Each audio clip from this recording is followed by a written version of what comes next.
Chapter 945. She subconsciously puffed out her chest, as if this would give her a little more confidence. Seeing that Gu Xingyin did not speak, she thought that the other party was considering, so she continued, Brother Yunqi originally promised me that he would marry me 3 months after the wedding. After saying this, she was satisfied to see that Kai He, who was behind Gu Xingyin, had turned pale. But before she could rejoice, she heard a gloomy voice behind her. Is that so? She was frightened and suddenly turned around. Yunqi was standing behind her. She did not know how long the other party had been standing there and how much he had heard of her words. However, she was not in the mood to think about this at this moment.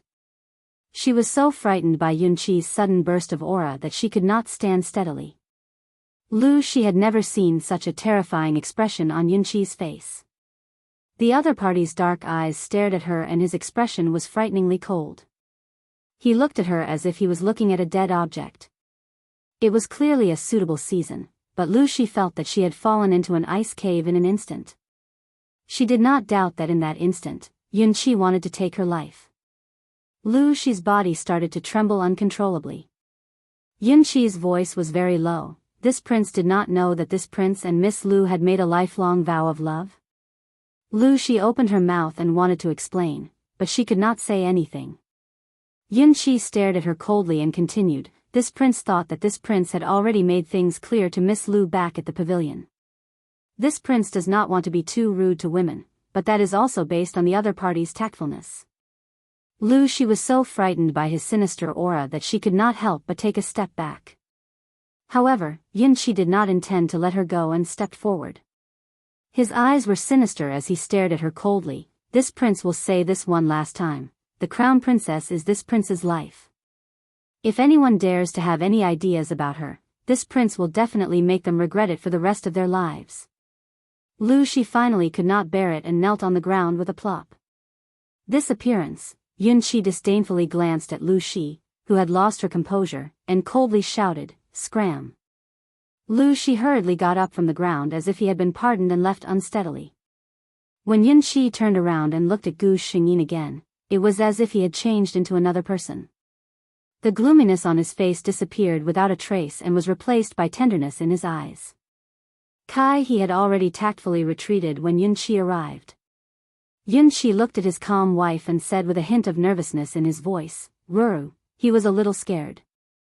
Ruru had just seen his violent side. What if she was afraid of him? Gu Xingyin turned around as if it was her first time meeting Yunqi. In the past, the other party had always been gentle and harmless in front of her. She had thought that her lover was really a gentle and occasionally lively little lamb. Only today did he realize that the other party was not harmless at all. He was clearly a sleeping lion. Yunqi noticed that his wife's eyes were wandering on his face, and he felt uneasy. Unexpectedly, the person opposite him suddenly laughed out loud. Yunqi was confused by her laughter, but at least he knew that she was not angry, so he was relieved. "Ruru. You're not angry? You're not afraid?" He took a step forward and gently hugged his wife before softly asking. Chapter 946. Gu Xingyin struggled slightly and got out of his arms. This was the imperial garden and there were many guests coming and going today. It was not good to be seen hugging the crown prince and the crown princess in public. Obviously, Yunqi also knew this, so Gu Xingyin could leave his arms so easily. Angry? Gu Xingyin was not angry because of this. As for fear? Gu Xingyin was even more clueless about how to spell the word. Gu Xingyin looked up. Yunqi saw that her eyes were full of smiles.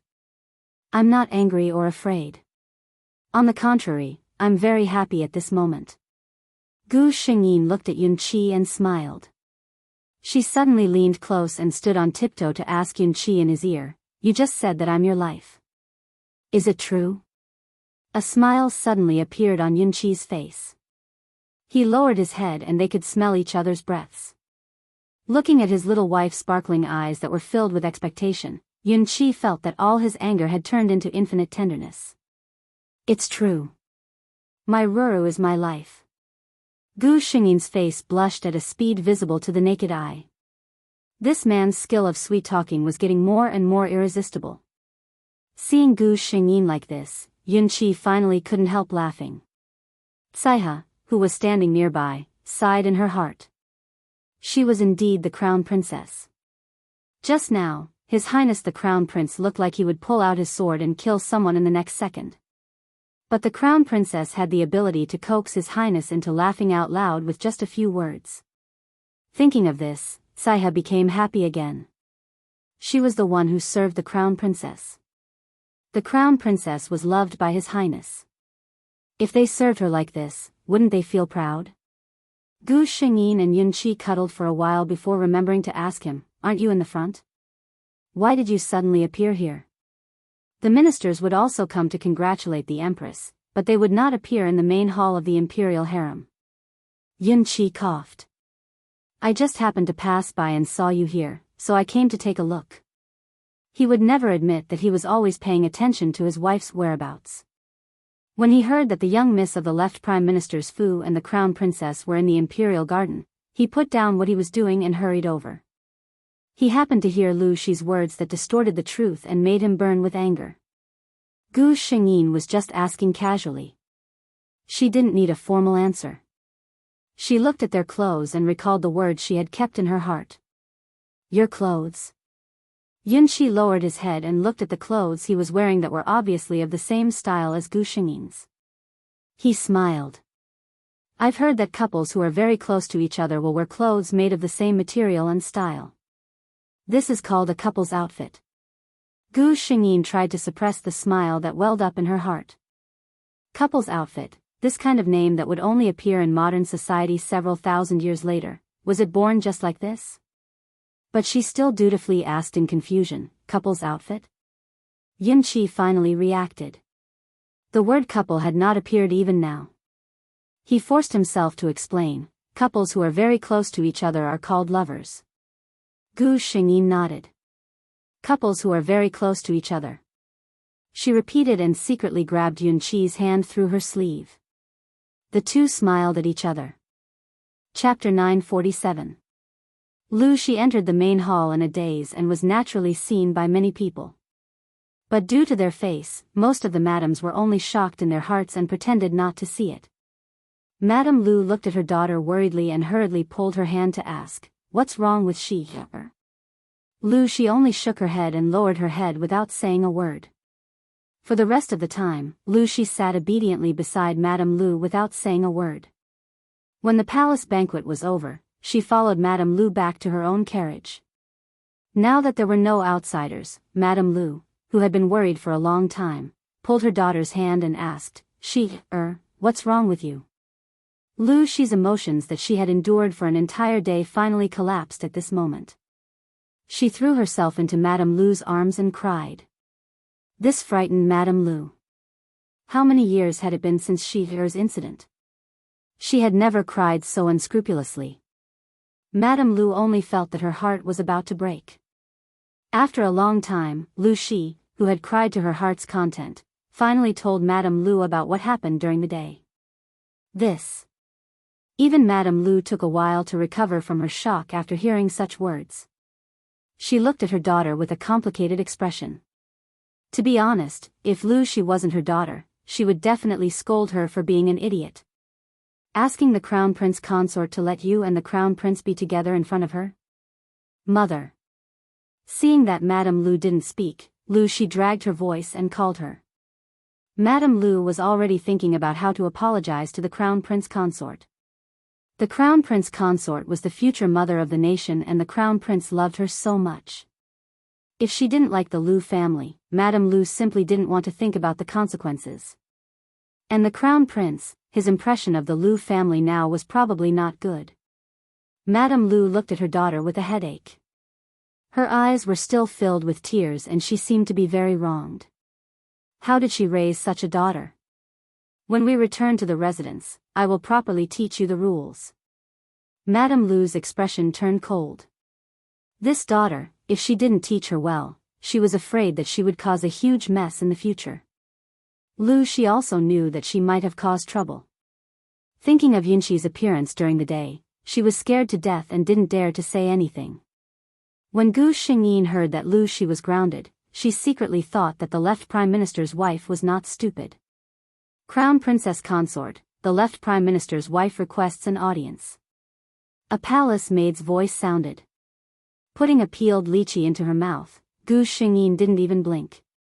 Kai He, who was waiting on the side, said to the palace maid when she saw this, "Her Highness the Crown Prince Consort is unable to see guests right now. Would the left Prime Minister's wife please go back?" Outside the hall, Madame Lu's face finally darkened when she saw the gift being returned for the third time. Since that day, she had come to seek an audience with the Crown Prince Consort 3 times. Every time, the Eastern Palace's attitude was very clear. This also expressed the Crown Princess's position. She did not forgive Lu Shi for what she had done that day. Mrs. Lu sighed and got up to leave. The Emperor was in the Empress's palace. They had been watching the movements of the Lu mansion these days. As for Madame Lu's reason for doing so, the two of them were well aware of it. The Empress personally brewed a cup of tea for the Emperor. Madame Lu is a sensible person. It's just that your daughter's education is a little poor. The Empress said helplessly, "My poor Chaohua. How long has it been since they got married? I see that this child's smile has lessened when she comes to greet me these 2 days." Chapter 948. Hearing this, the Emperor's face turned cold. The Crown Prince was his most important successor, and he had watched Su Chaohua, the Crown Princess, grow up. In the Emperor's heart, the person he liked was naturally the best and noblest person in the world.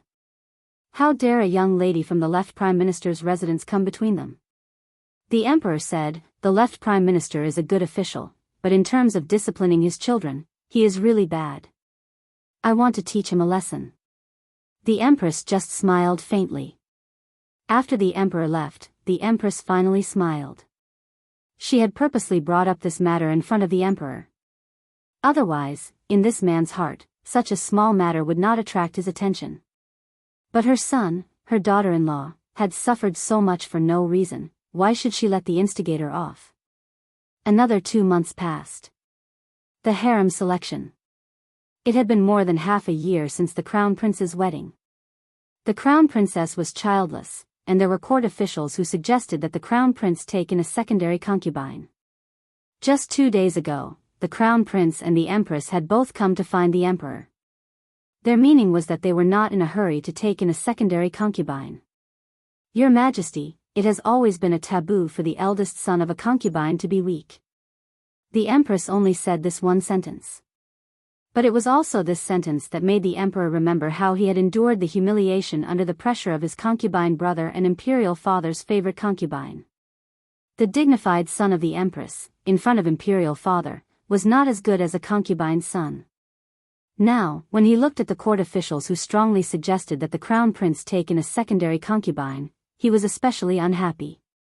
He looked carefully and found that most of the court officials were from the left Prime Minister's side. Humph, the daughter of the left Prime Minister, was she the one who had improper thoughts about the Crown Prince? The Crown Prince and the Crown Princess are a harmonious couple, and their relationship is very deep. My dear officials, aren't you meddling too much?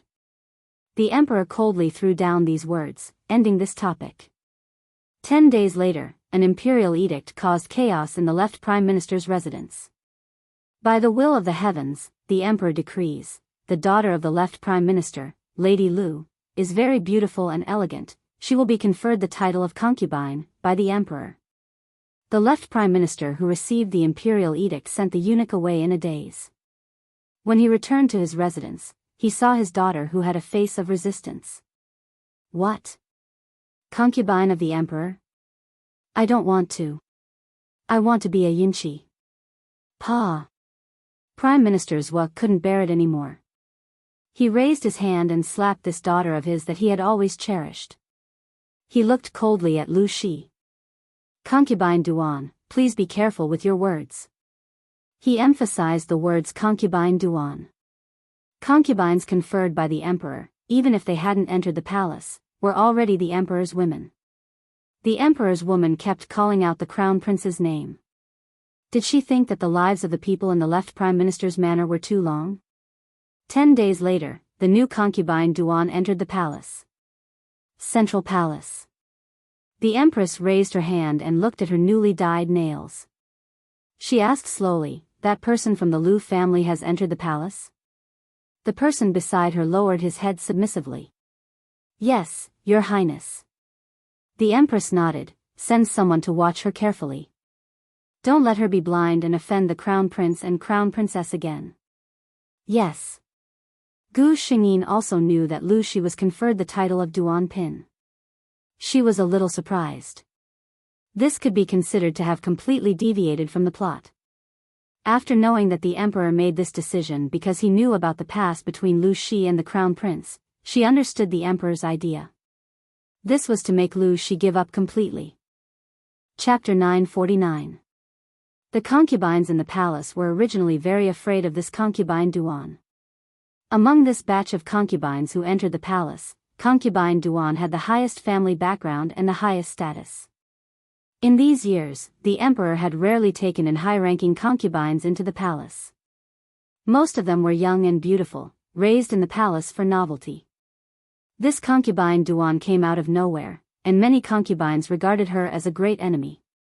"Your Highness, look, which one of us didn't slowly climb up from the lowest talent?"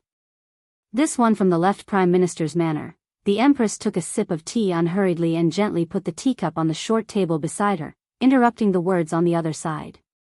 This was a concubine who had been favored in the past 2 months. Obviously, she was worried that Lu Shi would affect her favor after entering the palace. The empress said slowly, "Thunder and rain are all the grace of the emperor. It's better not to guess the emperor's thoughts." The concubine's face turned pale. She knew that the empress was knocking on her head. She didn't dare to speak anymore and left after sitting for a while. The empress closed her eyes quietly as if nothing had happened. After half a month, everyone in the harem understood that the emperor definitely didn't confer this concubine Duan because he liked her. If he really liked her, how could he enter the palace for half a month without flipping the plate once? Since he didn't like her, why did he take her into the palace? No one could guess the emperor's thoughts on this question. "Miss," Lu Shi looked at her personal maid's embarrassed face and understood. Sure enough, looking at the half-dead dishes on the table, Lu Shi lowered her eyes. In the past half a month, she had almost tasted the coldness and warmth of human nature that she had not faced in more than 10 years. When she first entered the palace, the things she got in the palace were not the best, but only slightly inferior to those high-ranking concubines and favored concubines. There were often people who came to visit the palace where she lived. But seeing that the emperor never had the intention to come here, the palace gradually became quiet. Not only was it quiet, but even the daily rations and rewards in the palace were getting worse day by day. On the surface, there was no change, but on the inside, there was a world of difference. This was the harem. This was the difference between having a pet and not having one. When she first entered the palace, her heart was filled with endless resistance. She thought that if the emperor summoned her, she would find an excuse to refuse. But now, she had already begun to think of ways to gain his favor. The change in people's hearts only took half a month. Unfortunately, what Lu Shi didn't know was that from the moment the emperor issued that imperial edict, she was destined to never have the chance to be favored. That was just a punishment given to her for not knowing the immensity of heaven and earth. Spring passed and autumn came. A year passed. In the harem, there were countless new people entering, and many old people dimming in obscurity. Not many people remembered this concubine Duan who had almost no sense of existence. Lu Shi, who had not gone out for a long time, looked at the sunlight outside and had the rare thought of going out for a walk. At this hour, he shouldn't have met anyone, right? Living in the palace for a year had taught her how to keep a low profile. As she thought about it, she tidied up and walked out with her personal palace maid. Just as she walked to the imperial garden, Lu Shi saw a group of people on the opposite side. Chapter 950. She tactfully stopped in her tracks and planned to hide before the other party saw her. Although she didn't know who the person opposite her was, there weren't many people in the entire harem who could have that kind of power. "It's the crown prince consort," the little girl beside her exclaimed in a small voice. Lu Shi, who was about to turn around, stopped in her tracks and looked over in a daze. Crown Prince Consort? Su Chaohua? Hearing this title again, she felt as if she had been cut off from the world for a lifetime. The last time they met, she still rushed to her and poured out her heart. What happened after that? After that, she was frightened by the furious crown prince. After that, it was the election and she entered the palace. She hadn't thought of the man who had touched her heart for more than 10 years. She didn't know what she was thinking, but she stopped in her tracks and stood there quietly until the person in front of her came closer. The person who walked to the front of the crowd and was surrounded by stars was indeed the crown prince consort, Su Chaohua. In a year, she was still so dazzling, but there was an additional layer of majesty on her. She was wearing a bright red robe embroidered with peacock patterns, and the red gem in her hair was shining with a cold golden light. It was so magnificent that people didn't dare to look at her directly. She didn't know what kind of reaction she would have when she saw her. As Lu Shi thought this, when the person opposite her came in front of her, she quietly bowed and saluted. Your Highness, Concubine Duan is in front. Concubine Duan? Gu Xingyin raised her brows. Wasn't it Lu Shi? Her gaze fell on Lu Shi. The other party was wearing an old light green dress and had plain features. There was only a 13 or 14-year-old girl following behind her. Looking at her, she knew that she didn't have a good year. Also, in a place like the palace where the strong stepped on the weak, how good could she, an unfavored concubine, live? No need for formalities. Lu Shi lowered her head and only felt the orderly footsteps walking past her, bringing along a fragrant wind. That woman didn't even pause for a moment. She raised her head and wanted to call out to Su Chaohua. She wanted to ask her if she had forgotten about her in just a year. This was something that Lu Shi could do in the past, but the current concubine Duan could only keep quiet. Your Highness the Crown Prince Consort is truly beautiful, he suddenly heard the little girl's exclamation. And it said that His Highness the Crown Prince and Her Highness the Crown Prince Consort have a very good relationship. Her Highness the Crown Prince Consort hasn't gotten pregnant in 2 years, but His Highness the Crown Prince has stood his ground and suppressed all the voices of him taking a secondary consort. As the servant girl spoke, she noticed that her master was looking at her. She suddenly realized something and her face flushed red. She knelt down and said, Your Highness, please forgive me. This servant shouldn't have spoken out of turn.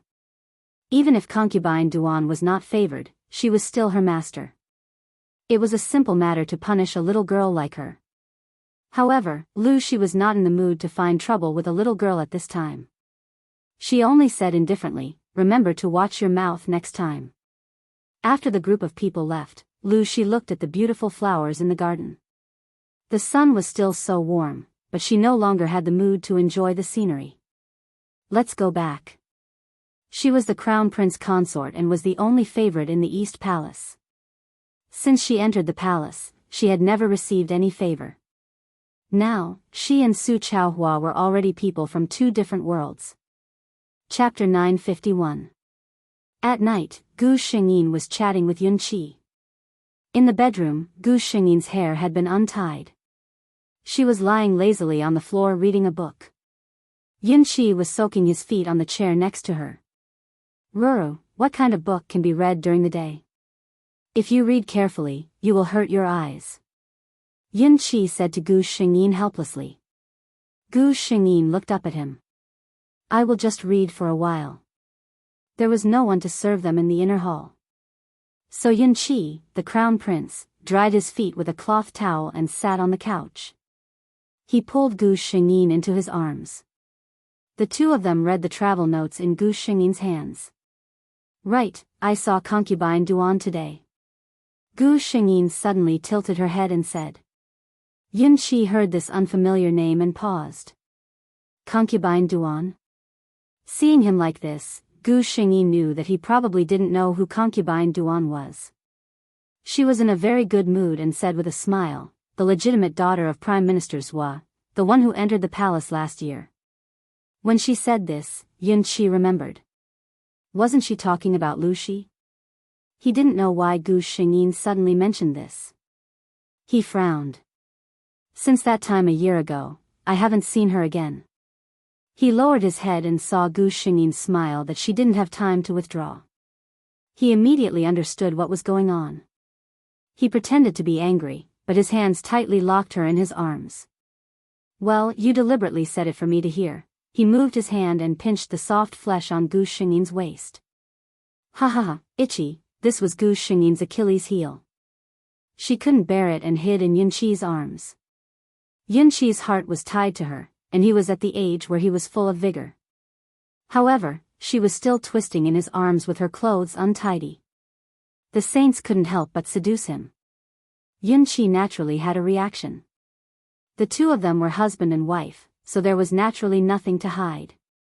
Gu Xingyin suddenly frowned and moaned when he pressed her down and his hand touched her smooth skin. This voice was not right.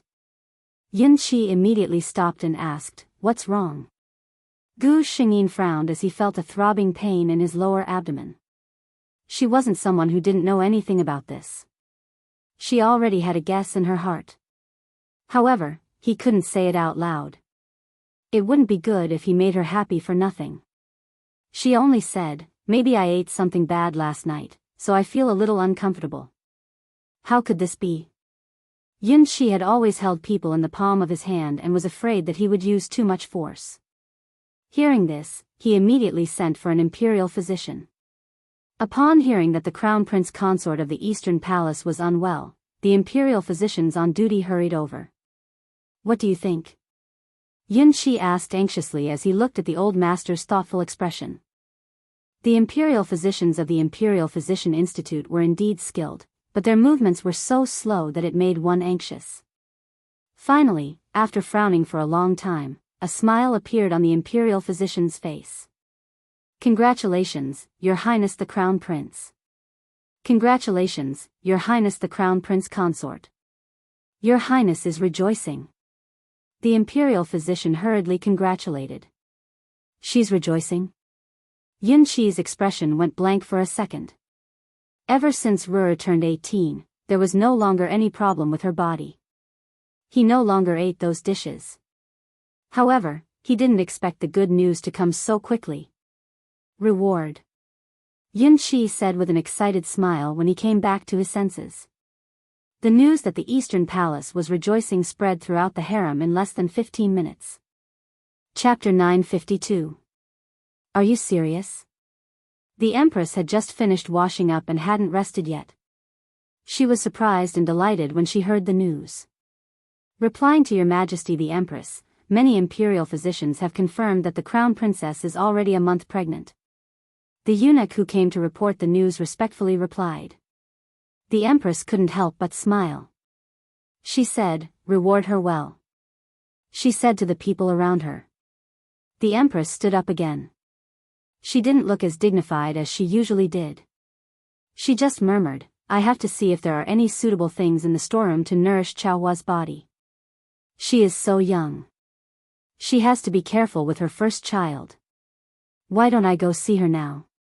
Her aunt, who had served her for many years, didn't know whether to laugh or cry. "Your Highness, you should rest now. I will go see for myself. If there is anything suitable, I will find it. As for you, the Crown Princess should be resting now. If you go, she will have to get up to welcome you." The Empress came back to her senses and said with a smile, "Look at me. I am so happy." She said with a smile, "Go and take a good look. Choose the best ones and send them to the East Palace." "Yes, I understand." The Empress sat down at the side and waited for her racing heartbeat to calm down.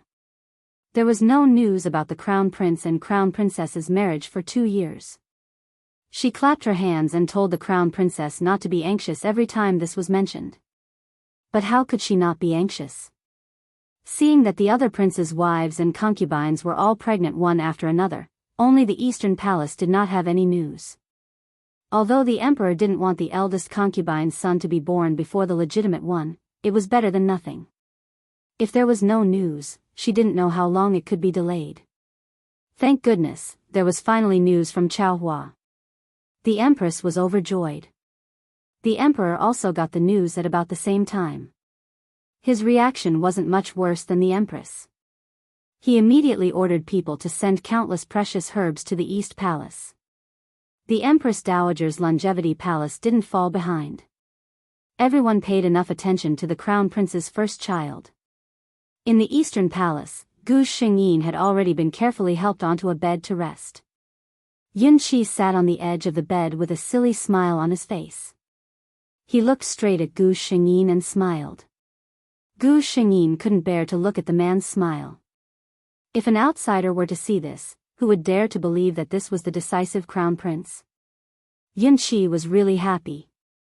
This was the first time he had become a father in 2 lifetimes. Moreover, it was a child that the woman he loved the most had given birth to for him. How could he not be happy? He held Gu Xingyin's hand. "Ruru, I'm so happy." Gu Xingyin was affected by his emotions and smiled unconsciously. "Well, I'm also very happy." Yun Qi bent down. He was afraid that he would crush Gu Xingyin, so he purposely left a gap between the two of them. He gently planted a kiss on Gu Xingyin's forehead and gently tucked her hair behind her ear. His heart was at peace.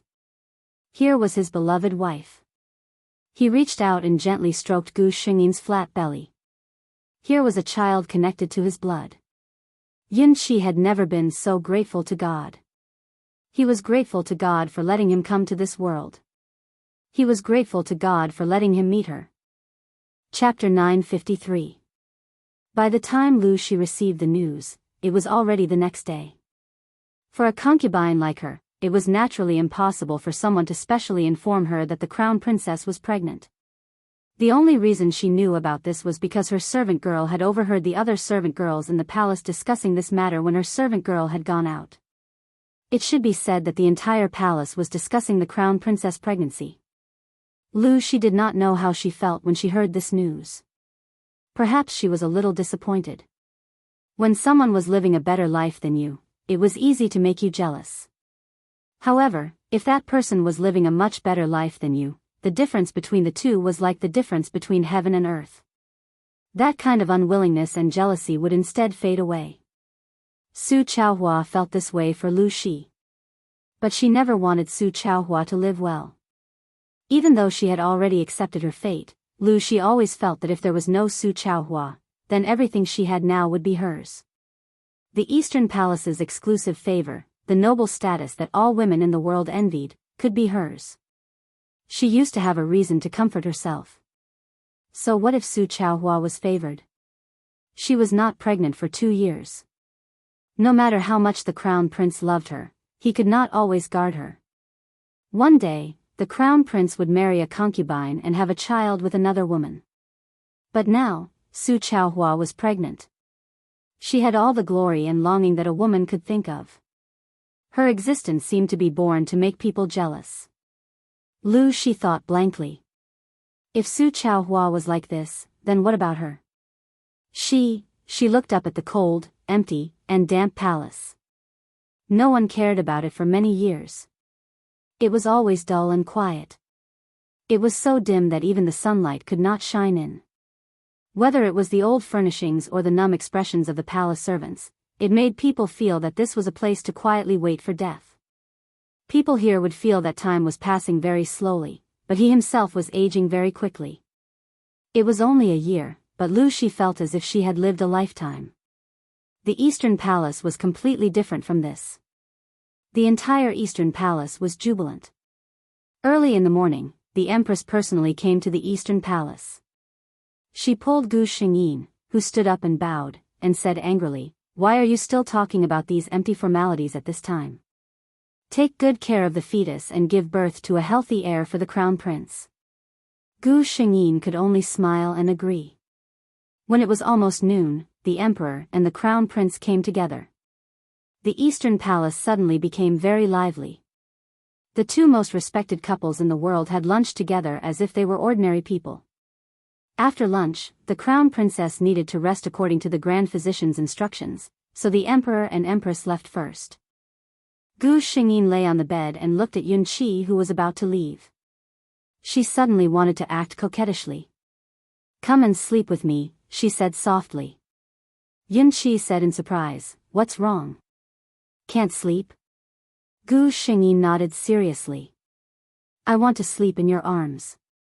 The child also wants to sleep in his father's arms. Yin Qi couldn't help but laugh. His footsteps, which were originally about to return to the study, also turned back. He took off his shirt and got onto the bed quietly. Then, he pulled Gu Xingyin into his arms.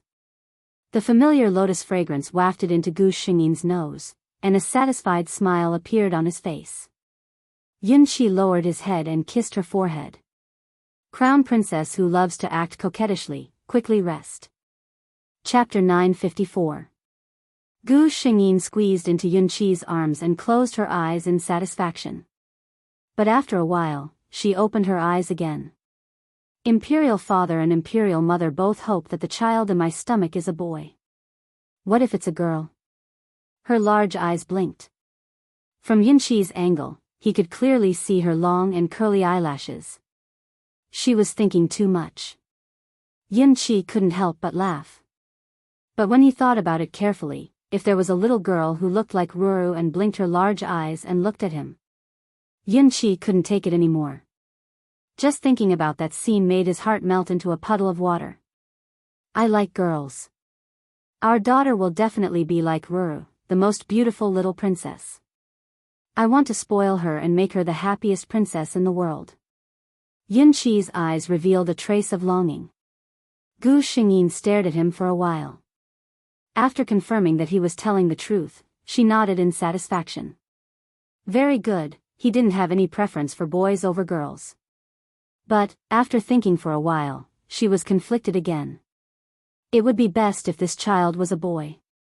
That way, no one would use the reason that the Eastern Palace had no heir to force Yin Qi to take a secondary consort. What's more, those bastard brothers of his from another mother were eyeing him covetously. Although Yin Qi never said anything in front of her, Gu Xingyin didn't need to think to know what kind of pressure he would have to face. Gu Xingyin didn't want him to work so hard. If this child was a boy, wouldn't Yin Qi's pressure be much less? Pregnant people like to let their imaginations run wild. After thinking about it for a while, Gu Xingyin fell asleep in a daze. In her dream, there was a clear voice calling for her mother. Yin Qi felt the breathing of the person in his arms gradually become longer. It was obvious that she had fallen asleep. He gently put her hand down from his waist and adjusted her sleeping position so that she could sleep more comfortably. Only then did he reluctantly let go of her. After putting on his clothes, Yin Qi got out of bed.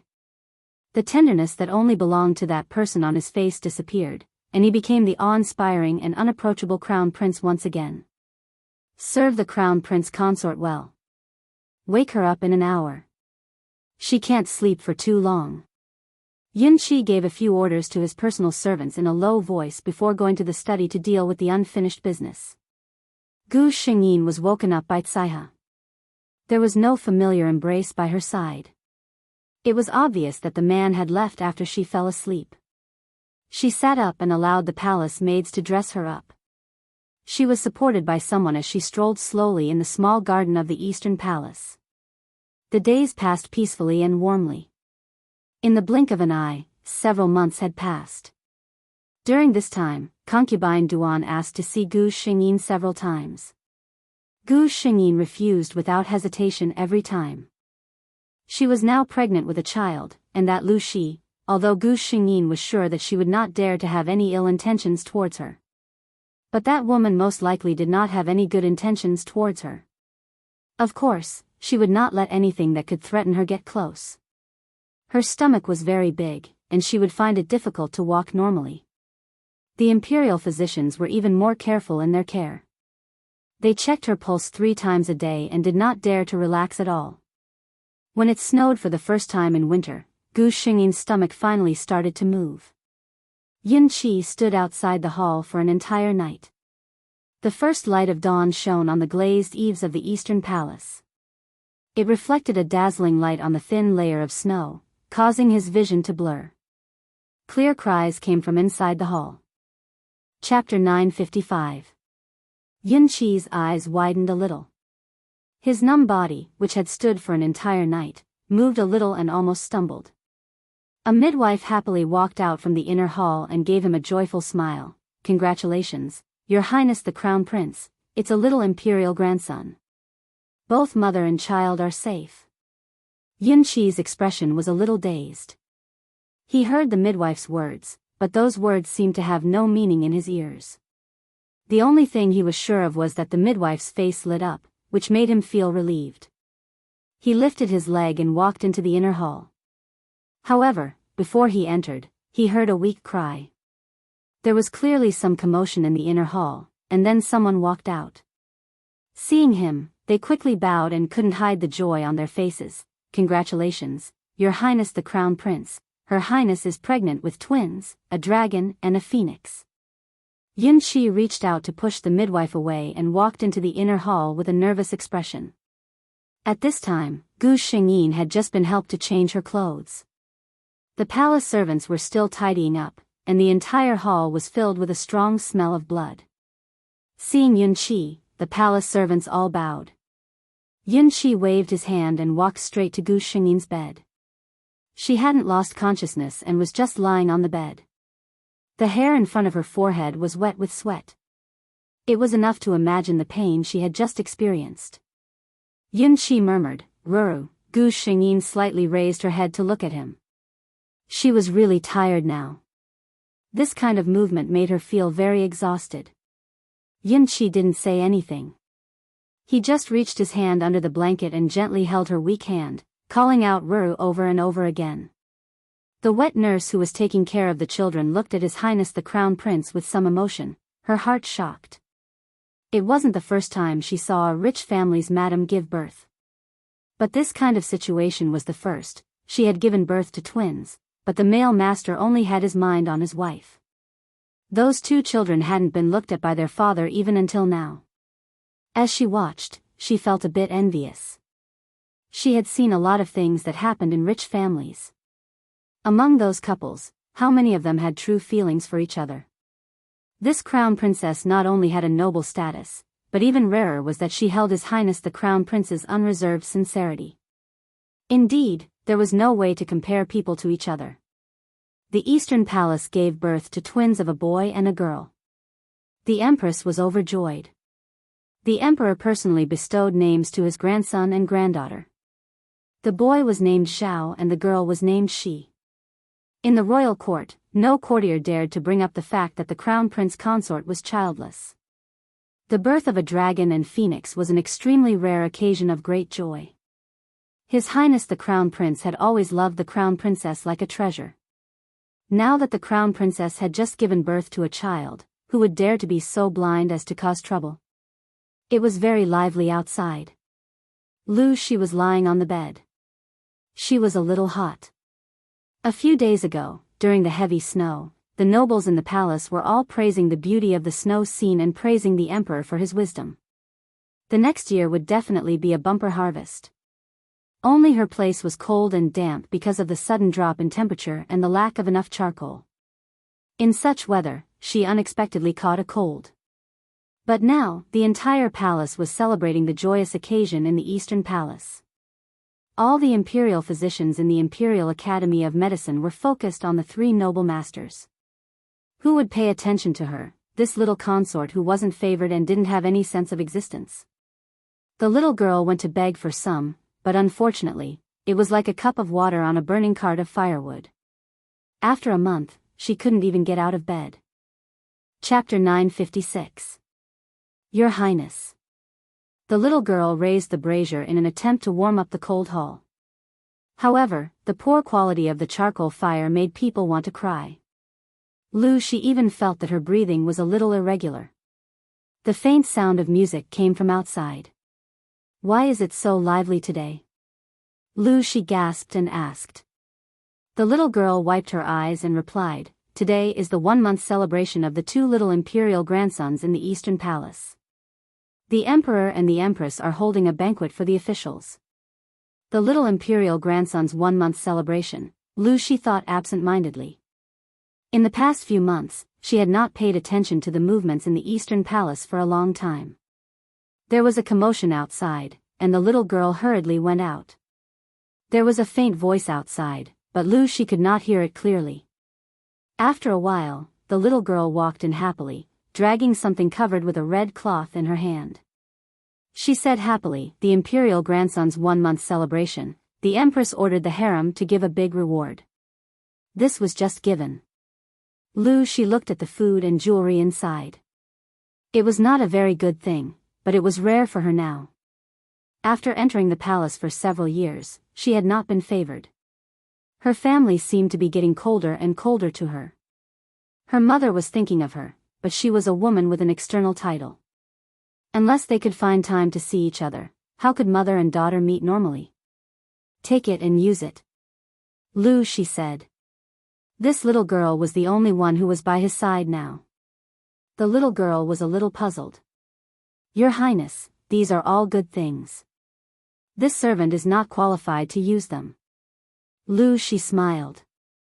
I also have no use for them. Here, she did not see a single outsider all year round. What could she do with them? In the Eastern Palace, there were lanterns and colored banners everywhere. It was a joyous atmosphere. Gu Shengyin stood in the middle of the guests. She was holding the 1-month-old Yun Shi in her arms. Yun Zhao was being held by the wet nurse. The two little guys looked around with their identical big eyes. They were not afraid of strangers at all. Give him to me. Yun Shi had just walked over and took his son, who was blowing bubbles, from the wet nurse's hands. When the madams at the side saw this scene, they were all astonished. People in the world paid particular attention to holding grandchildren and not children. Very few men would personally hold a child for fear of losing their dignity. But looking at the crown prince's practiced movements, it was obvious that he had hugged her many times. For a moment, many envious gazes flew towards the crown prince consort. Gu Shengyin did not have the time to pay attention to these gazes. She held her soft and fragrant daughter in her arms, and beside her were her beloved husband and son.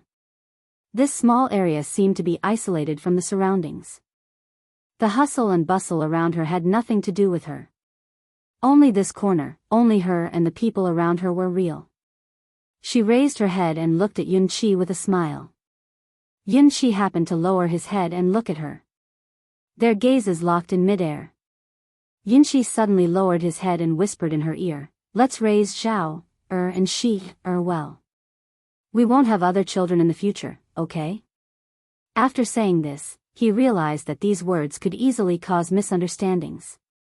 He hurriedly added, I heard from the imperial physician that it is harmful for women to give birth. I only hope that you will be well. We will grow old together. A smile bloomed on Gu Shengyin's face. Okay. With a husband like this, what more could she ask for? Chapter 957. She felt that she might not be able to survive this winter. The weather was too cold.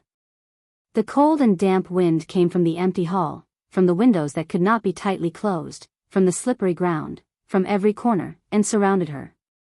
Counting the days, it should be spring soon, right? It was a pity that she probably could not see the new branches of the willow tree outside. She coughed, which was especially conspicuous in the empty hall. There was no one guarding at night, so the little girl was chased out by her to rest. Most people, at the last moment, would always feel a trace of kindness from the bottom of their hearts. The little girl was the last person by her side. With her current state, why should she torture her? In a daze, she fell asleep in the stiff and cold quilt. She had a dream. In the dream, she had a gentle and reserved smile on her face. She was wearing exquisite clothes that were not gorgeous, and she lived in a clean and warm hall. She also saw that man in her dream. When he looked at her, his eyes were filled with a gentle and warm smile. On countless nights, he held her hand and said, bear with it, bear with it. When I ascend the throne, I will definitely give you the most honorable position. She also saw Su Chaohua. She was a little different from what she saw. Although she was also the honorable crown princess, had the same appearance and role, and had a noble aura, it was still different from now. Without a child, there were countless concubines and concubines in the Eastern Palace. Although the crown prince respected them, he did not favor them alone. Behind Su Chaohua's pride and nobility during the day, she cried at the quilt every night and secretly asked the imperial physicians to take medicine to get pregnant. It was like she was watching a play. She watched Jinshi and herself put on a show in front of outsiders. She watched Su Chaohua being kept in the dark and only wanting to give birth to a child for her husband. Then, finally, the emperor passed away and a new emperor ascended the throne. After the new emperor ascended the throne and everything stabilized, the first thing he did was to disregard everyone's opposition and remove Su Chaohua from the position of empress. He also conferred himself the most honorable imperial noble consort after the empress. He also promised that once he had a child, he would immediately confer the title of empress. After that, she did not know what happened after that because she woke up from the dream. When she woke up, she was still in the dark and damp hall. The cold wind drilled into her quilt. Her entire body, from head to toe, even her heart, was cold. The more beautiful the dream was, the more cruel it would be after waking up. She could not help but cough twice, speechless for a long time. On the day of the beginning of spring, when the weeping willows in the palace pulled out new tender branches, the servant girl discovered that her master had already stopped breathing. Bury him.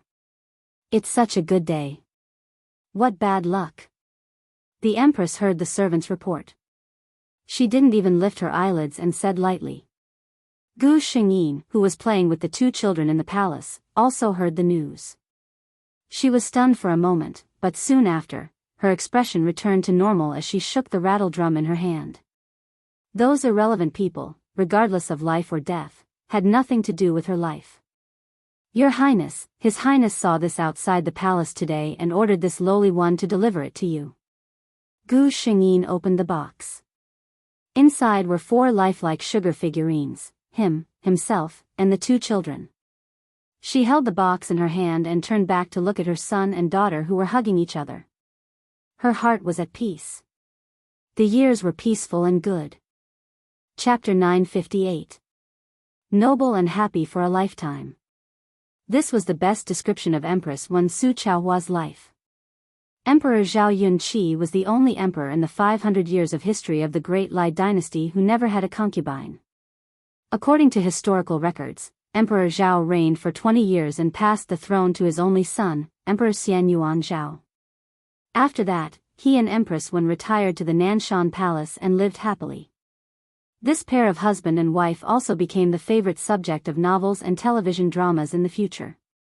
When Gu Xingyin died, she was surrounded by the descendants of the royal family. Yuan Zhao, who was already the emperor, cried like a child in front of her. Don't cry, Zhao. I'm going to find your father. The retired emperor passed away a month ago. How could she let him wait for too long? Amidst the crying, she closed her eyes peacefully. When she opened her eyes again, she was on the big bed in the space. Ever since she mastered creation, Gu Xingyin made this space very comfortable. She would not let herself suffer. It was the same little kingfisher as before. This time, Gu Xingyin saw her stand up. She spread her little wings, but no matter how hard she tried, she could not bear the weight of her body. I'm still lacking a lot. In fact, Gu Xingyin already had a rough idea of her own ability.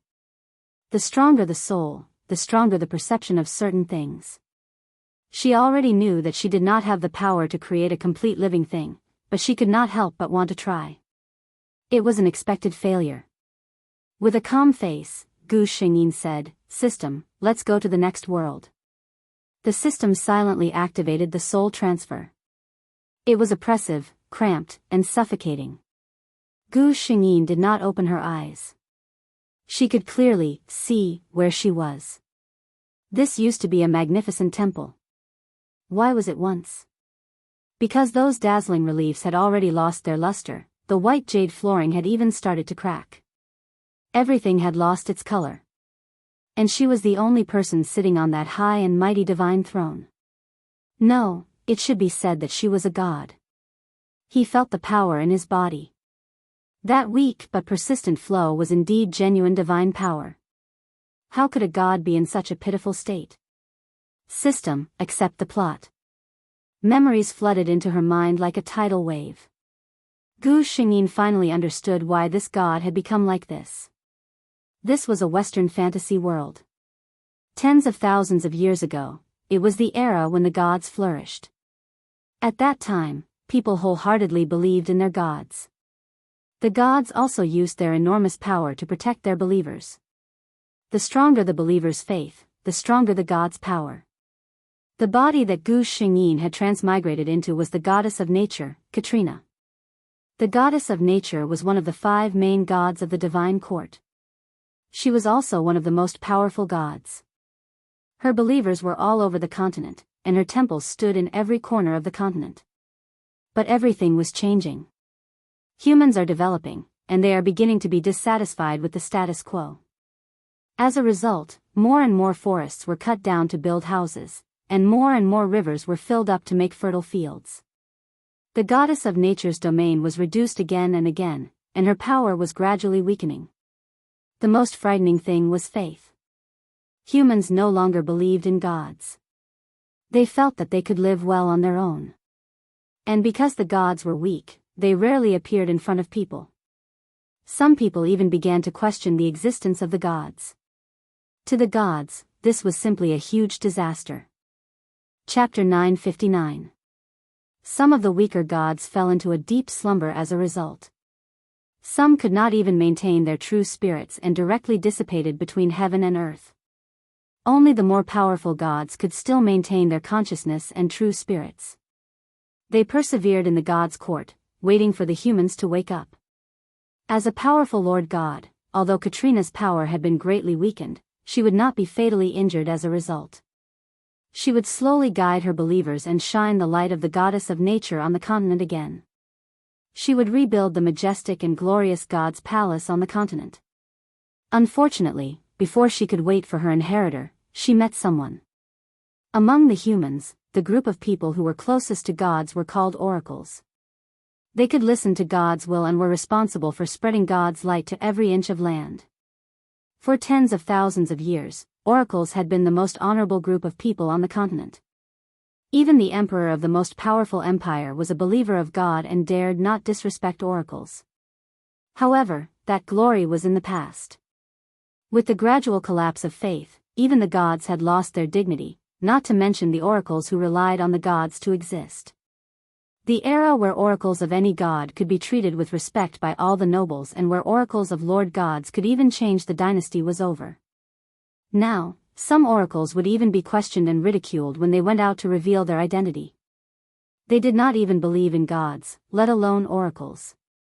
The young oracles could only listen to the elders reminiscing about their former honor with yearning expressions in the dark night. After dawn, they would continue to face the cold reality. He was such an oracle. In other words, she was not considered an oracle. However, her physique was tested to have the potential to become an oracle. She was taken to the god's palace of a water god. That water god had long fallen due to the exhaustion of power. He agreed to become an oracle not because of her firm faith, but simply because her family was poor and the god's palace promised to provide her with food. Of course, it was impossible for He to listen to the teachings of any god. Every time, she would only put on an act and say some specious words to the only faithful believers in deep water. Seeing those believers respectfully believing her words without any hesitation, He laughed inwardly at their stupidity while disapproving of the so-called god. How could there be a god? If there really was a god, how could she just stand by and watch her followers being played like this? He's thoughts stopped the moment she heard Katrina's call. It was a call from the soul, a call from the goddess of nature. At that time, Katrina was preparing to find a new inheritor in the human world. She tried to summon an oracle who could resonate with her through divine telekinesis, and she happened to meet He. He was originally very afraid that the legendary goddess of nature would see through her thoughts. But at that time, Katrina was already in a weakened state and urgently needed to find a successor to spread the oracle on the continent. How could she have the time to investigate her soul? Moreover, the goddess of nature never believed that there would be anyone on the continent who could escape her faith. She was too conceited. Katrina had imparted countless spells and skills to He, making this oracle incredibly powerful.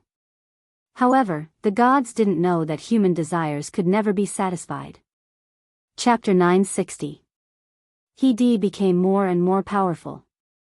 She gained enough prestige and status in the human world. But her ambition also grew bigger and bigger. She began to be dissatisfied with the current situation.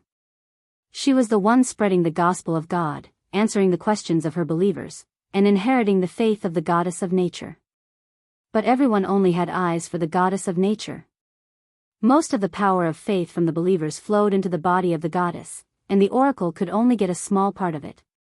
But even this small portion was enough for He to gain a lot of benefits. He's strength had increased tremendously, but she was not satisfied. Just this small part of the power could increase her strength by so much. What if she could get more power of faith? Would she become even more powerful? But the power of faith that an oracle could get was always limited. The only ones who could really gain the most benefits were the gods. If He wanted to go further, a terrible thought began to cross her mind. It was only for a moment. He did not even dare to think about it a second time, because the gods could read the thoughts in the minds of her believers at any time. No matter how weak the goddess of nature was, she was not someone that an oracle like her could match. But she thought too much. The goddess of nature did not have the time to check her thoughts. She had never doubted the faith that humans had in her. Katrina's impression of humans was still at the time when the faith of the Lord God was at its strongest. At that time, even if the goddess of nature ordered a believer to die immediately, he would not even frown.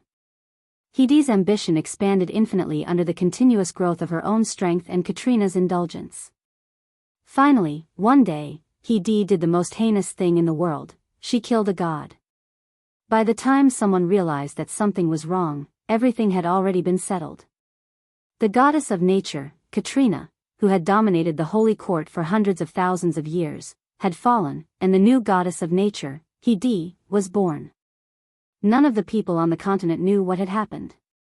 As a god who had become a human, He's thinking was completely different from that of a natural god.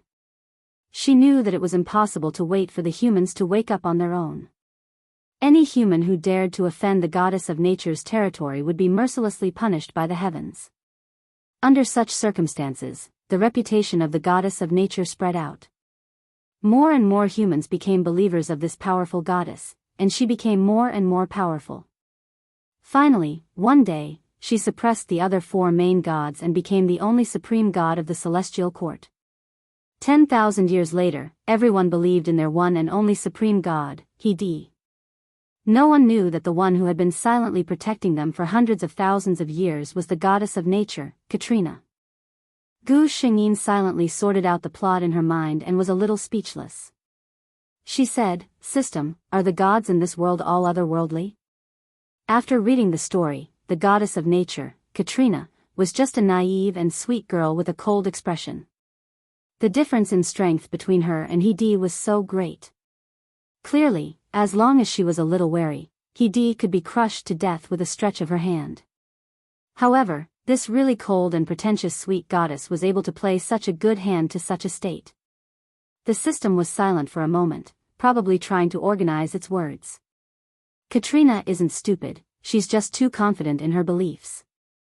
Very few gods who had experienced the most powerful era of faith doubted that faith was not pure. Chapter 961. Gu Shengyin was silent for a bit, then said, "System, draw a skill." She prayed in her heart that she would be given a useful skill. After all, in the previous world, she had drawn a piano skill in the ancient world, so she didn't have the energy to complain. A white light flashed, and Gu Shengyin listened to the system's notification. A powerful self-healing ability of the blood race, able to drink blood and recover strength in a short period of time. Gu Shengyin read out loud. She was the goddess of nature, so why would she be given a blood race's ability? The system remained silent. Gu Shengyin comforted herself, it's better than piano skills and cooking skills. After drawing the skill, she began to think about her current situation. Katrina was currently in a weakened state, so she needed to find an oracle to become her successor and spread her gospel across the continent. Actually, Gu Shengyin couldn't understand these gods.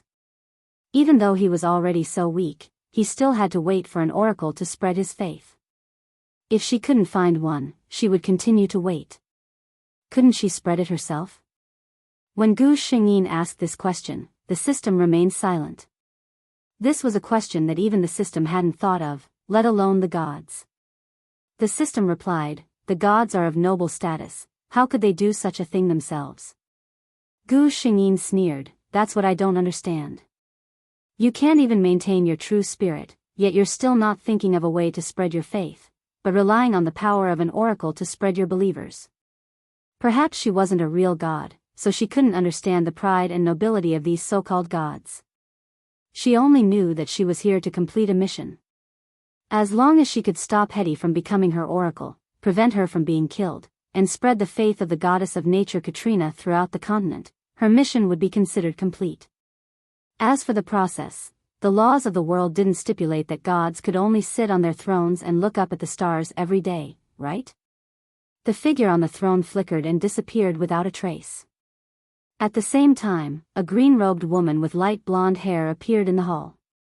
She wore a green leaf crown on her long hair, and her face was delicate and gentle, with a gentle smile on her lips.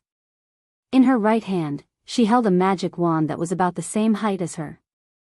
Paired with a dark cloak on top of the green robe, she looked exactly like the oracles recorded in the ancient books. "System, how is my appearance?" Gu Shengyin turned around and asked. The system replied honestly, "It's very deceiving." Gu Shengyin was speechless.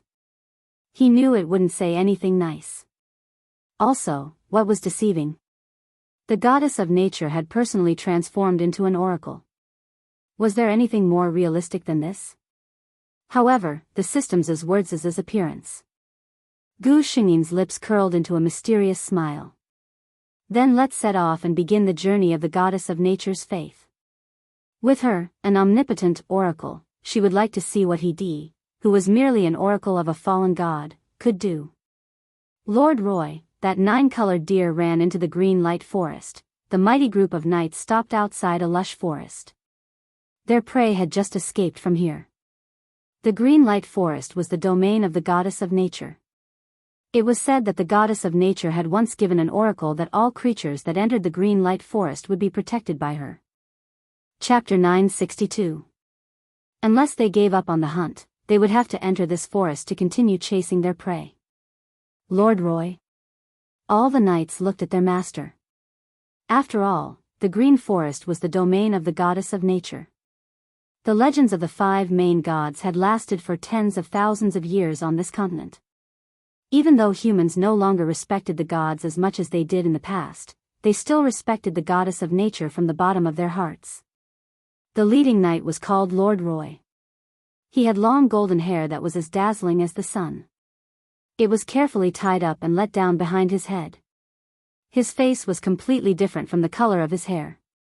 His facial features were handsome and deep, but his sea blue eyes were like the coldest gemstones, without a trace of warmth. He frowned and thought carefully. Finally, he spat out 2 words coldly, "Go in." This meant that they were going in to continue the hunt.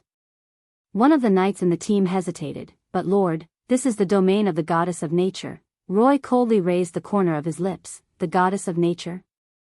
Now, who has seen the descent of a god?" Regardless of whether it existed or not, this was no longer their era. "I have." A soft voice was heard.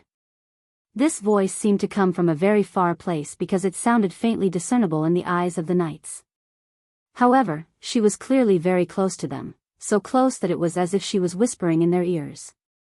Roy's gaze swept in a certain direction like a sharp sword. Over there, where there was originally no one, a green figure slowly appeared. The 9-colored deer that they had not been able to catch after paying a huge price was lying docilely under her body. "Oracle?" Roy said with certainty as he looked at her attire. Gu Shengyin raised her head and looked at them. Her delicate facial features were fully displayed under the sunlight. She smiled and spread out her hands. "Yes. The oracle of the goddess of nature, Bess, welcome to the green forest." The moment she spread out her hands, a breeze suddenly blew through the entire forest. Countless trees rustled and branches swayed, as if they were welcoming these uninvited guests with her words. Everything seemed very peaceful and beautiful. The knights in the team all grasped the weapons in their hands tightly. The sudden appearance of this person who claimed to be the oracle of the goddess of nature was too strange. Gu Xingyin didn't mind the silence. She knew that she was not the one who was anxious. They would speak eventually. Sure enough, after a short silence, Roy said, "Oracle of the goddess of nature, we need the 9-colored deer beside you." Gu Xingyin lowered her head and seemed to say something. Then she raised her head and said helplessly, "I just asked little 9. He is not willing to leave with you." Roy frowned and said coldly, "Whether it's willing or not, I'm taking it away today." The rest of the knights gripped their weapons tightly. According to their experience, once the negotiations between the two sides broke down, it would be time for conflict. He didn't know what this strange and beautiful woman would do. To everyone's surprise, Gu Xingyin only smiled helplessly at their reaction. The goddess of nature treats all living beings equally. "You want little 9, is there a reason? Maybe I can help you." Chapter 963. Roy did not speak. He narrowed his eyes and looked at the woman in front of him with an inquisitive expression. Gu Xingyin still had her gentle smile as she waited for their next words. What broke the silence was a knight behind Roy. The knight was the one who had hesitated and said that this was the domain of the goddess of nature. Gu Xingyin could see traces of white faith power from him. Clearly, this knight was a person of faith. "Your Excellency Roy, perhaps we can let this oracle give it a try." The knight looked at Roy with pleading eyes. His family had been believers of God since he was young. Although he did not believe in the goddess of nature, he still respected this powerful goddess very much in his heart. He did not want to see his group clash with the oracle of the goddess of nature. Roy frowned and looked at the green-robed oracle in front of him again. This woman always had a calm smile on her face, as though everything was under her control. He nodded imperceptibly. The knight understood what he meant, and a hint of joy appeared on his face. He walked toward Gu Xingyin and slowly explained the whole story to her. They were from the Roth Empire. This time, a plague suddenly broke out on a large scale in the Blue Sea province on the border of the Roth Empire, and many people died. The person in charge of the South Sea province tried everything but to no avail. In the end, he had no choice but to seek help from the Empire's headquarters. Unfortunately, the envoys sent by the Empire's capital were still unable to solve this problem. It was not until someone suggested that the legendary 9-colored deer of nature had the ability to expel all misfortune and plagues that they specially came to the vicinity of the green light forest to try their luck. After the knight finished speaking, he looked at Gu Xingyin sincerely. "Your Excellency, we want this 9-colored deer not because of greed, and we won't harm it." His words disappeared under Gu Xingyin's knowing gaze. Gu Xingyin's gaze was still gentle, but her words left the knight speechless. The 9-colored deer is a symbol of auspiciousness and luck. Her blood is the most precious tonic. Little 9 went to a human city, can she really come back? Knight lowered his head in embarrassment. Indeed, a precious divine beast like the 9-colored deer was definitely a treasure in the human world. In particular, a drop of the 9-colored deer's blood could extend the lifespan of an ordinary person, and warriors and magicians could use it to reach a higher level. At that time, even if they wanted to protect the 9-colored deer, would they really be able to? Gu Xingyin spoke again, "It's just a few small plagues. I can go with you to take a look." The knight was overjoyed, but before he could say anything, Roy, who had been sitting on the horse, said in a cold tone, "Can you guarantee to solve the problem of the Ocean Blue Province?" Gu Xingyin didn't get angry when she heard this obvious question. Instead, she smiled and said, "Whether or not I can solve it, you will see the effect later. But I can be sure that little 9 has no way to solve the problem you are talking about." The 9-colored deer was only an auspicious beast. It was true that it could purify misfortune and plagues, but if it was man-made dark magic, the 9-colored deer could not do anything. Chapter 964. As if responding to Gu Xingyin's words, as soon as she finished speaking, the 9-colored deer that had been docile beside her raised its head and cried out. Gu Xingyin was certain that what happened in the aquamarine province was definitely not as simple as a natural plague. Because she felt a familiar power. Roy stared at Gu Xingyin and finally said, "I hope you can do what you said." Gu Xingyin answered him with a smile. The knights prepared a horse for her, but Gu Xingyin did not move. She stood in place and said with a calm expression, "As the messenger of the goddess of nature, I promise to help you solve your predicament. Don't you need to do something?" Roy paused and immediately said, "As long as you can successfully solve the problem of the aquamarine province, I will naturally report your achievements to His Majesty the Emperor. At that time, I can fight for whatever reward you want." He didn't know why, but a wave of disappointment suddenly welled up in his heart. He felt that this person should not be so unscrupulous. Gu Xingyin shook her head. The eyes of the goddess of nature looked to every corner of the continent. "If you need her help, you should pray." The eyes of the knight who had been standing beside her lit up.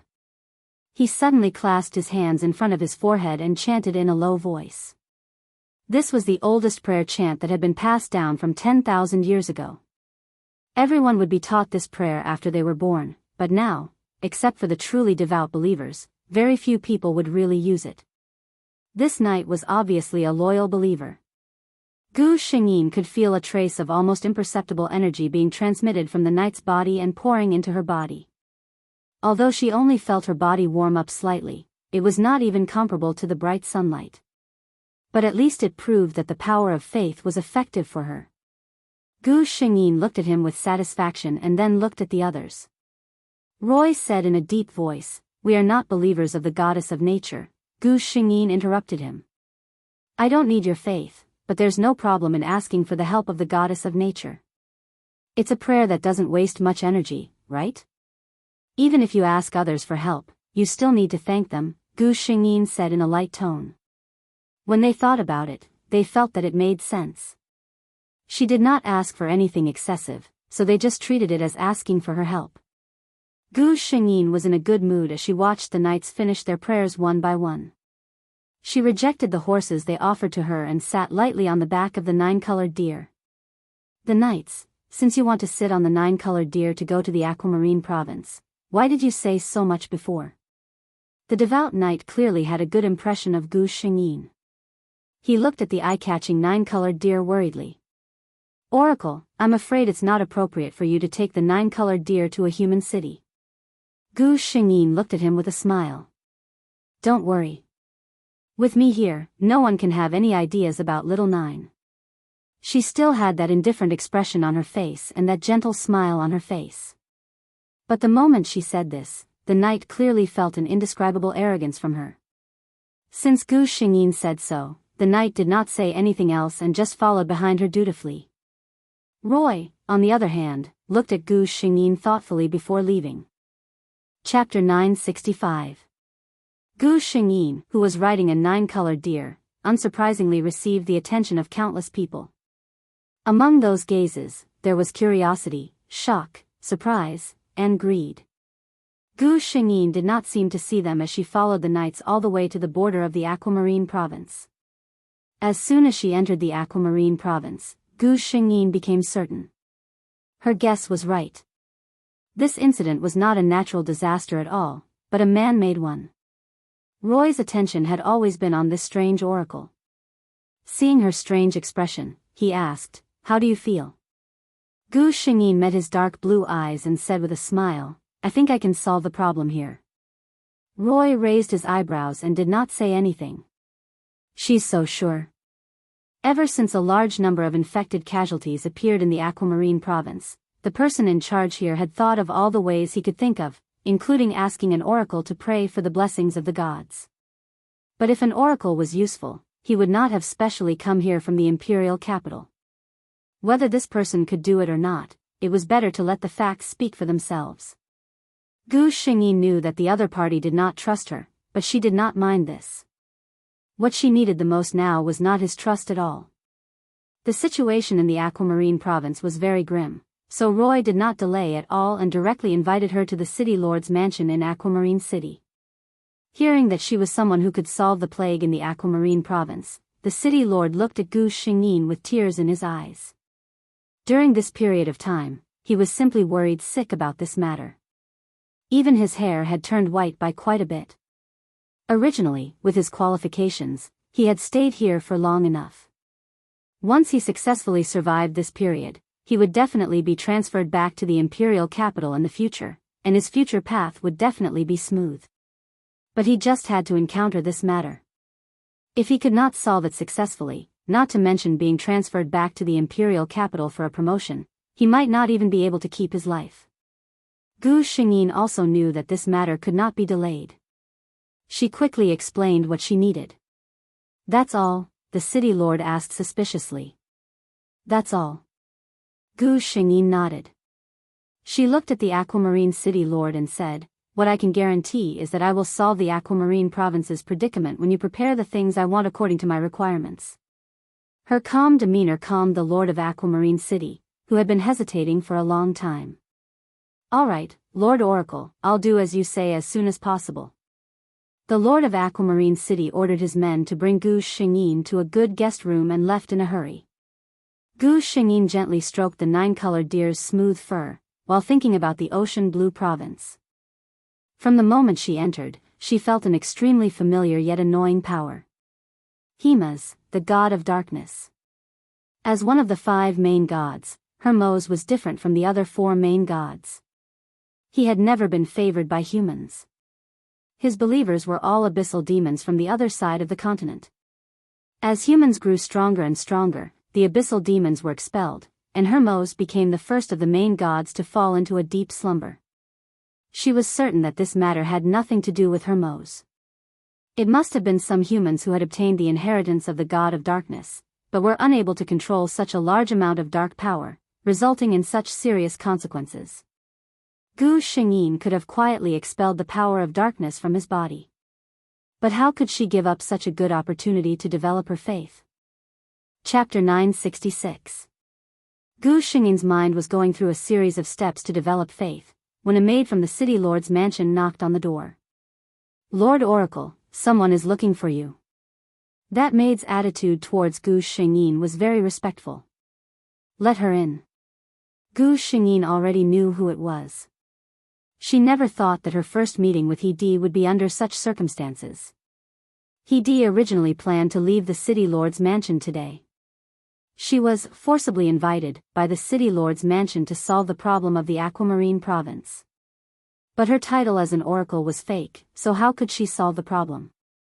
He could only act like a duck on a perch and pretend to contact the gods. The consequences could be imagined. Fortunately, the city lord of the Aquamarine province was not a murderous person, and he had invited many people, but no one could do anything about it, so he did not blame He. Today, when He was about to leave, she heard the 2 maids quietly talking, saying that those powerful Sir Knights had invited a Sir Oracle over, saying that she could solve the current predicament of the Aquamarine province. Sir Knight? He knew who they were talking about as soon as she heard it.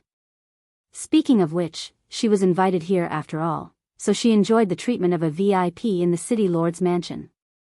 Everyone in the city lord's mansion, from the maids to the city lord himself, treated her politely. Only that group of knights, who were said to have come from the imperial capital, were not polite to her at all. Especially the leader, although He admitted that he was very handsome, his temper was as cold as his handsomeness. Someone like him would invite people? He was very curious about that mysterious oracle, so before leaving the city lord's mansion, she specially prepared to come and see for herself. She was brought in by the maid. At first glance, she was attracted by the 9-colored deer standing quietly on the side.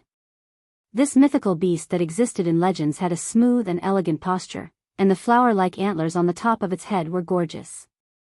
Standing there, it seemed to be glowing. The legendary 9-colored deer. A 9-colored deer that could extend one's life by 10 years just by drinking a mouthful of blood. He's gaze unconsciously became hot. She almost couldn't help but want to go closer. Fortunately, her rationality told her that there was another person here. Gu Xingyin was originally sitting sideways, but when she saw her, she turned around. "Hello." Gu Xingyin didn't get up. She just nodded slightly in greeting.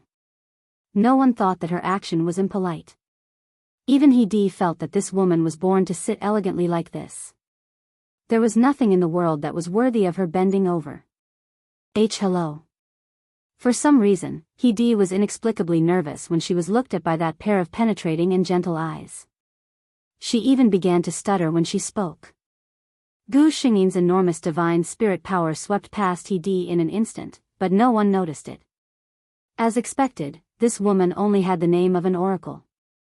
She didn't have any faith on her at all, nor was there any mark left by the gods. Gu Xingyin looked over with a questioning look in his eyes. For some reason, He's ability to speak eloquently didn't work at all in front of Gu Xingyin. Her face flushed red, and she finally found an excuse. I heard that a new oracle came to the city lord's mansion, so I wanted to come over and pay my respects. What was wrong with her today? Why was she so abnormal? A smile flashed across Gu Xingyin's eyes. He's abnormal behavior was of course because she secretly used a trace of divine power when she looked at her. It wasn't easy to lie in front of the gods. Chapter 967. He finally left the city lord's mansion in a sorry state. The person in front of her did not do anything, but she felt that she had no reservations in front of her. Even the deepest secret in her heart was seen through at a glance. This should be an illusion. But this illusion was so real that it made her feel uneasy. Her vision told her that she should stay away from that woman. Gu Xingyin watched He leave with a smile on her face. The most important thing for her now was to recover her divine power and gather faith as soon as possible. As for He, she was just an ordinary human. Without Katrina's unconditional indulgence, she could not make any waves at all. The city lord's mansion acted quickly. After resting for a night, when Gu Xingyin woke up the next day, the city lord was already waiting outside. Lord Oracle, everything you want has been prepared. The city lord saw her with a hint of eagerness in his eyes. The city lord is kind-hearted. Gu Xingyin saw the red veins in the city lord's eyes and knew that he had not slept all night. She moved the magic wand in her hand gently, and a gentle energy was transmitted to the city lord's body. The city lord felt comfortable all over, and the fatigue from staying up all night disappeared without a trace. Thank you, Lord Oracle. The city lord thanked her sincerely. Gu Xingyin returned a smile. As the two spoke, they arrived at their destination. It was just a tall building. Because they were in a hurry, the materials used were the easiest to collect wood. There were 999 steps leading up, and at the top was a high platform. Gu Xingyin's destination. I'll have to trouble the city lord to wait for me here. Gu Xingyin finished speaking and slowly walked up the steps. Her steps were very leisurely, but not slow at all. In the blink of an eye, she reached the highest point. This place was completely empty. There was nothing here. The city lord stood below nervously.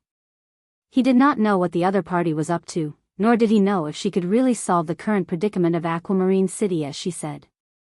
Footsteps came from behind. It was Roy, who had heard the news. A gentle wind blew towards Gu Xingyin from high above, causing her wide sleeves to flutter, as if she was about to be blown away by the wind.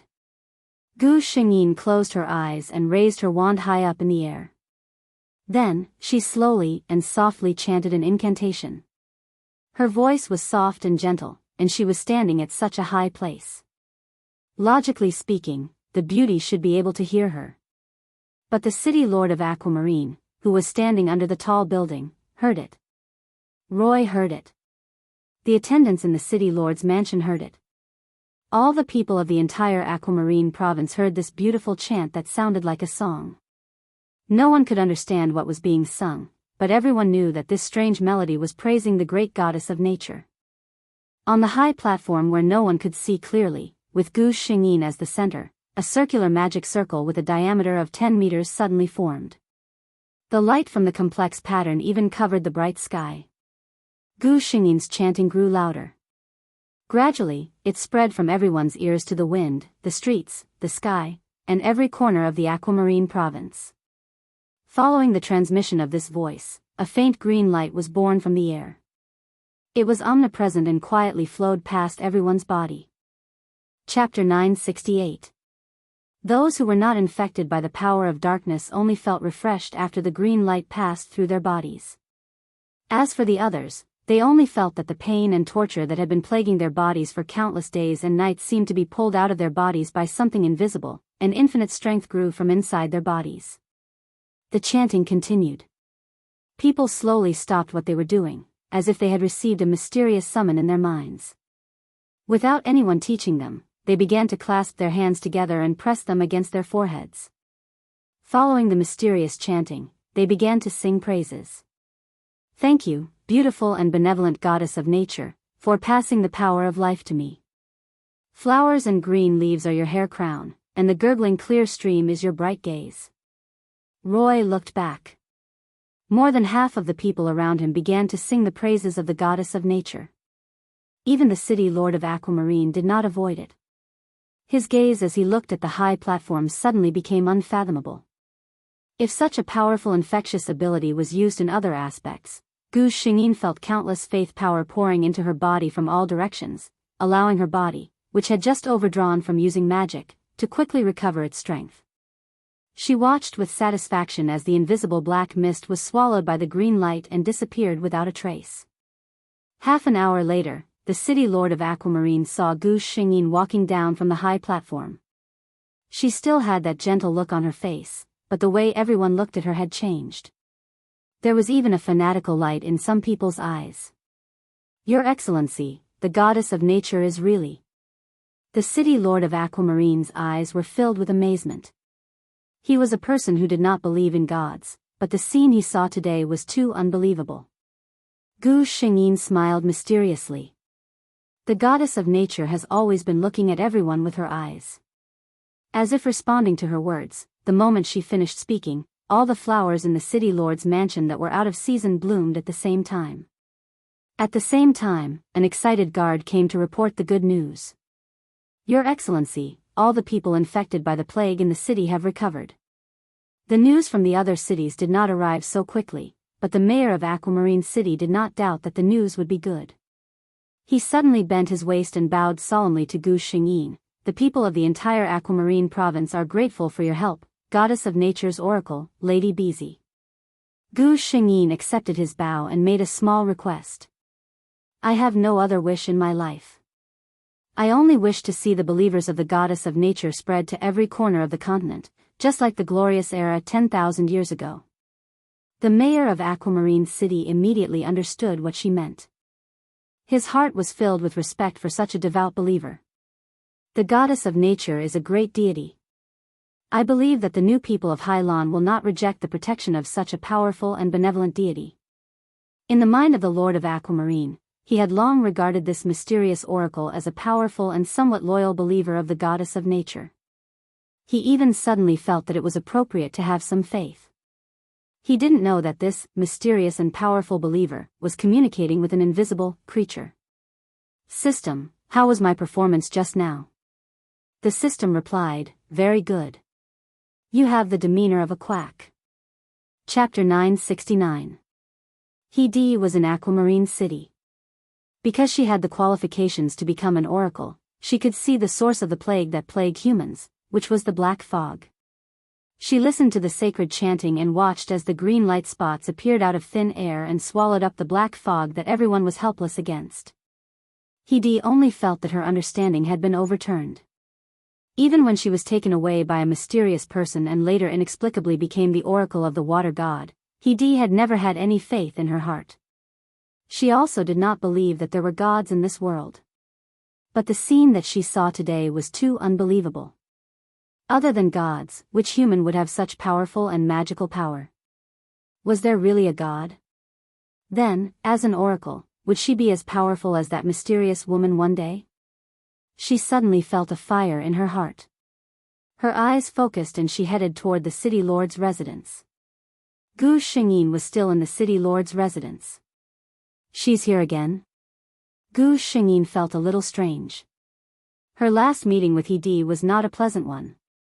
Why did she come again? How to become powerful?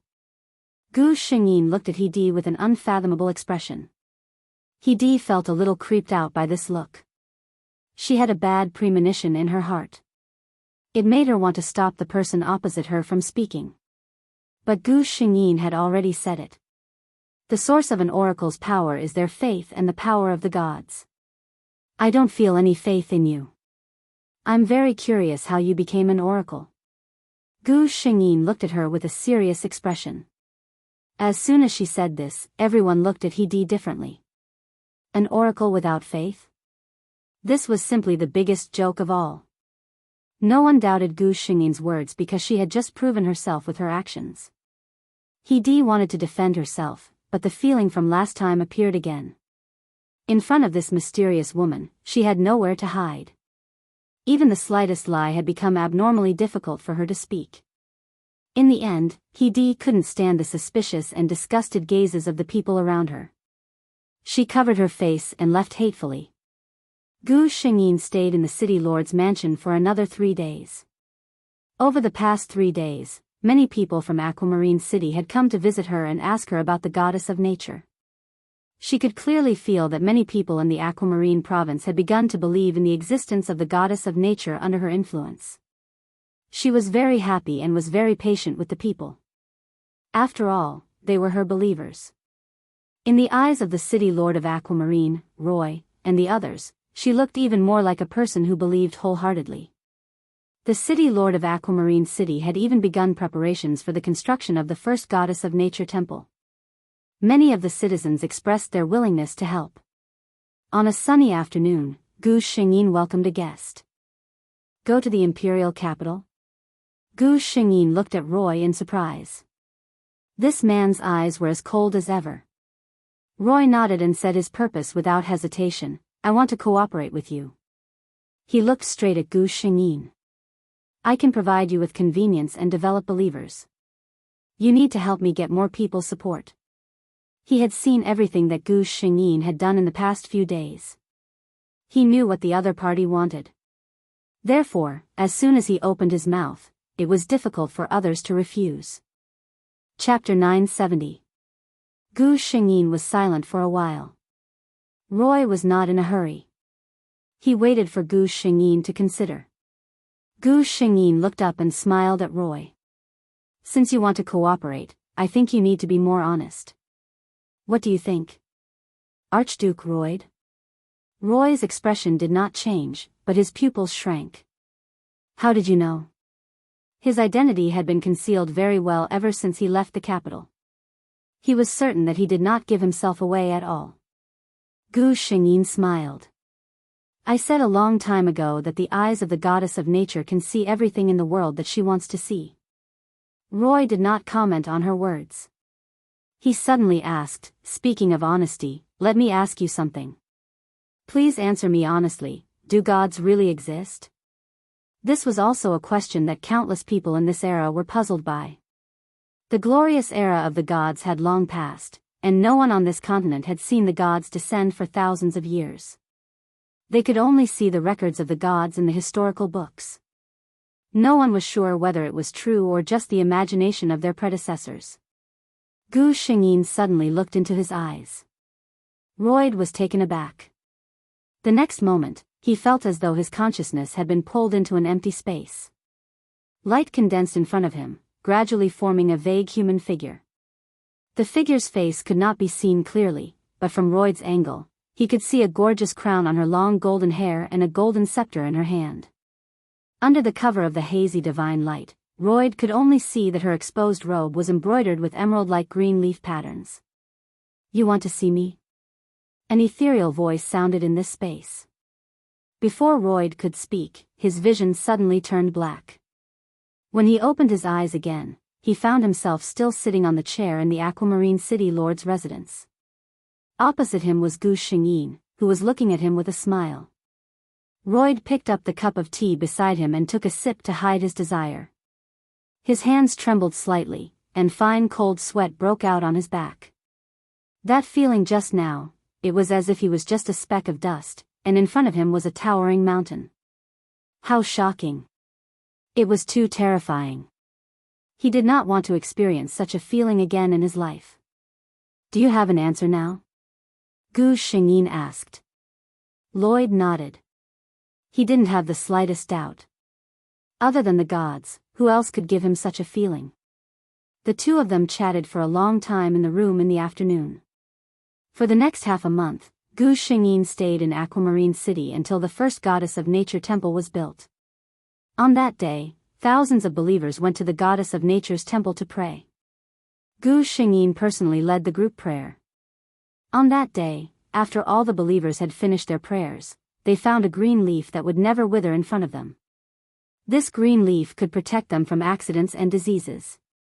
This was a gift from the Goddess of Nature to her devout believers. Gu Shengyin also found an oracle from the crowd who believed in the Goddess of Nature and made her the manager of the Goddess of Nature's temple in Aquamarine City. After everything in Aquamarine City was over, Gu Shengyin bid farewell to the reluctant citizens of Aquamarine City.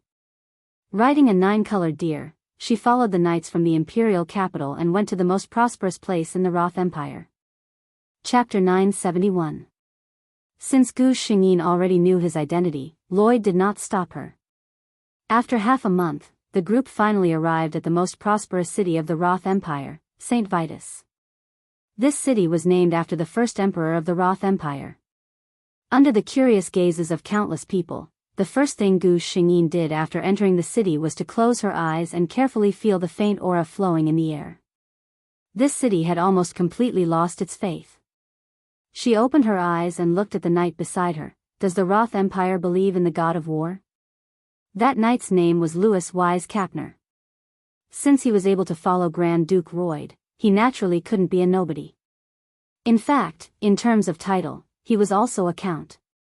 Hearing Gu Shengyin's question, Louis nodded. Yes, our Roth Empire's guardian god is the god of war. But a trace of sadness flashed through his eyes.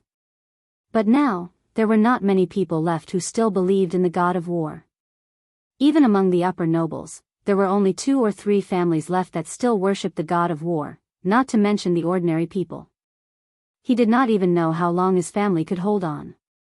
His family had always believed in the god of war because the Kapuna family had always been the family with the most oracles in the Roth Empire. Before the Age of Glory, the Kapuna family's glory was even greater than that of the royal family. But now? It had been many years since the oracles of the Kapuna family had been able to listen to the god of war's oracles. They were incomparably terrified. Whether it was the fall of the god of war or the god of war giving up on the Roth Empire, they could not accept it. Gu Shengyin understood Kapuna's unfinished words. In fact, after recognizing the faint remnants of faith in this city, she had already guessed the result. Although the god of war was a powerful god, after losing his faith, he had no choice but to fall into a deep sleep. Now, the only gods that still had a trace of consciousness were the goddess of nature Katrina, the god of light Olus, and the god of sky Uno. Even among the 5 prime gods, the god of darkness and the goddess of earth had fallen into a deep slumber. He did not know what the other 2 main gods were doing. Even Gu Shengyin could not detect their whereabouts. She comforted Louis. Although our beliefs are different, those who persist in their beliefs will eventually receive the care of the gods. Louis smiled gratefully at her. He had met countless people who didn't understand the Kapuna family. Even he himself was often mocked for believing in the god of war. Louisville's faith would never be shaken by such gossip, but when he heard Gu Shengyin's encouragement, his eyes lit up for a moment. He looked at Gu Shengyin with a burning gaze. Thank you for your blessings, Master by Sea. The Karpner family will never give up on their beliefs. Even he himself did not realize that when he looked at the oracle of the goddess of nature, there was a burning emotion hidden in his gaze. Lloyd saw it. He subconsciously frowned. This oracle of the goddess of nature was destined to walk a lonely path in the future. He did not want his capable subordinates to have too much involvement with her. Chapter 972. Royd brought Gu Shengyin to his duke's mansion. She was clearly dressed as an oracle, and she was a very beautiful woman. This woman was even riding the legendary 9-colored deer. She was brought into the duke's mansion by Grand Duke Royd, who had never been close to women. No matter which one it was enough to attract the attention of countless people. And when all this information was put together, it was enough to make the citizens of St. Vitus curious. Your identity is not ordinary, I will introduce you to His Majesty. You have to know that the path you're about to take is not suitable for you to get too close to men, Lloyd said to Gu Xingyin with a serious expression. His identity was very prominent. He was the younger brother of the Emperor of the Roth Empire, a Grand Duke who owned a large amount of territory in the south. In the eyes of outsiders, Lloyd was infinitely powerful, but few could see the danger he was in. His elder brother, the Emperor of the Roth Empire, was a lecherous and incompetent man. He was interested in women, but other than that, he didn't know anything about politics. He ruled the Roth Empire into a mess. His favored subjects controlled the government, and the talents of the truly knowledgeable were buried. The Roth Empire's strength had been declining in recent years. None of the princes under the emperor had any talent. Each of them fought fiercely for their own power, but none of them put any thought into governing the country. The emperor of the Roth Empire didn't have any objections to this, but he was very wary of his only brother, Lloyd. He didn't get the throne in a good way, so in his heart, he always felt that his younger brother was still unwilling to give up on the throne. One day, he would lead the army in his territory to take back what was rightfully his. In these years, Lloyd was very careful, not letting the emperor know anything that could be used against him. Of course, he wasn't willing to give up. If his brother was a truly capable person, then he could still tolerate it. But his brother was an idiot who didn't know anything other than pleasure and women. This idiot even wanted his life at all times. How could he endure this? He was an ambitious man, and naturally had a great desire for power. Under all these temptations, what Lloyd wanted was obvious. The most supreme position in the Roth Empire. But in this country, the emperor was very powerful. The people were also very loyal to the imperial power. Not to mention that the army in his territory might not be able to compete with the empire's army. Even if he won, the empire's people might not be able to accept him as a usurper monarch. Therefore, he needed someone who could grasp the hearts of the people and turn everything that was disadvantageous to him to his advantage. Then, Gu Xingyin appeared. Faith was often the thing that ruled the mind the most. Gu Xingyin froze when she heard Lloyd's words. What did he mean? Looking at Lloyd's cold expression, which didn't seem to have any intention of explaining, she frowned and thought for a moment before realizing that he was talking about Louis. Glancing at Lloyd, Gu Xingyin looked helpless. Don't worry, I don't have any other thoughts about that child with such a firm belief. I just admire his loyalty. Lloyd raised his eyebrows, thinking, you don't have any other intentions, but it's obvious that she doesn't think so. Also, what did a little kid mean? He glanced at Gu Xingyin's young and beautiful face. His lips moved, but he didn't say anything. Chapter 973. Grand Duke Lloyd brought Gu Xingyin to meet his elder brother, the Emperor of the Roth Empire, Biyao. Phoebe was taking in several beautiful concubines and was intoxicated by the warmth and tenderness. When he heard that his younger brother was looking for him, he was very impatient. In his eyes, his younger brother Lloyd represented trouble. But in order to show his benevolence, he couldn't refuse his younger brother, the Duke of the Empire. When Lloyd walked into the hall, he saw his elder brother looking at him with a loving smile. My dear brother Lloyd, why are you looking for me? Phoebe asked with a smile. The expression on Lloyd's face didn't loosen at all because the other party was the emperor. He bowed and said, Your Majesty, I met a very mysterious oracle during my trip to the Blue Ocean province. I don't believe in gods, but I thought you would be very interested. Oracle? Sure enough, Phoebe's eyes lit up when he heard this. But he quickly put on a casual look and said, Oh, is that so? I remember you don't like this kind of person. Lloyd frowned. Yes, I don't believe in these people who pretend to be gods.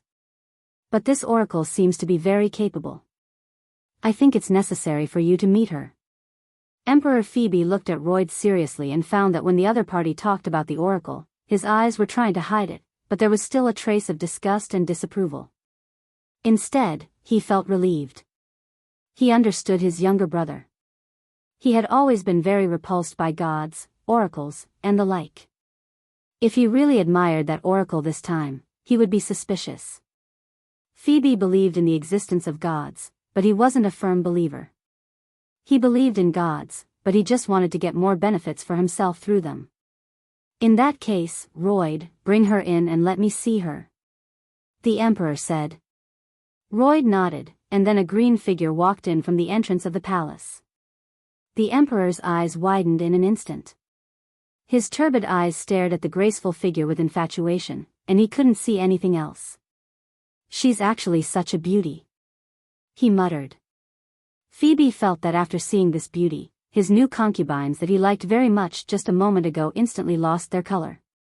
She was like a vibrant flower that bloomed brilliantly. Compared to her, his beautiful concubines were like plastic handicrafts. She was beautiful, but she had lost her most important life force and soul. Gu Xingyin's expression didn't change, but a trace of disgust flashed through her heart. This emperor's gaze was too blatant. She blinked her eyes without batting an eyelid. The emperor felt as if his consciousness had fallen into a world of ice and snow. He couldn't help but shudder, and he no longer had the mood to admire the beauty. Hello, Your Majesty, the Emperor of the Roth Empire. Gu Xingyin lowered her head slightly and greeted Phoebe. She did not bow to him.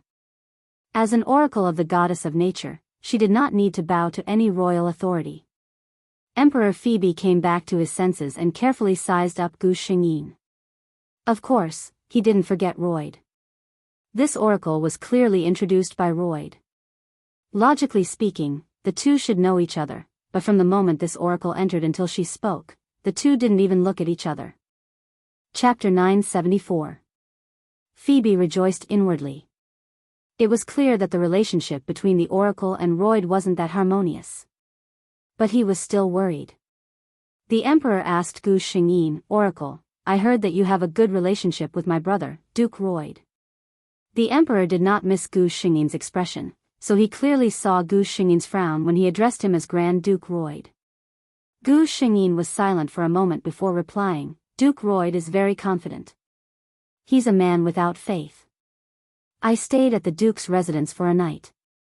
As the oracle of the goddess of nature, I can't be his guide. Her words were rather tactful, but the emperor could easily hear the subtext, Duke Royd and I are different and don't work together. Our relationship isn't good at all. The emperor suddenly laughed out loud. He stood up and walked to Royd's side. He reached out and patted him on the shoulder. Duke Royd is indeed an atheist. I'm different from him. I definitely believe in the existence of gods. Gu Xingyin praised him at the right time. The goddess of nature always pays attention to her believers. She'll definitely know of your loyal faith. The two chatted about gods for a while. The emperor felt that this oracle was very much to his liking, especially since she was so beautiful. She was truly a rare beauty. After listening patiently for a while, Duke Royd seemed to be unable to bear the topic between them and finally said goodbye. After Royd left, the emperor said meaningfully, Look, every time Grand Duke Royd hears about the gods, he becomes so impatient.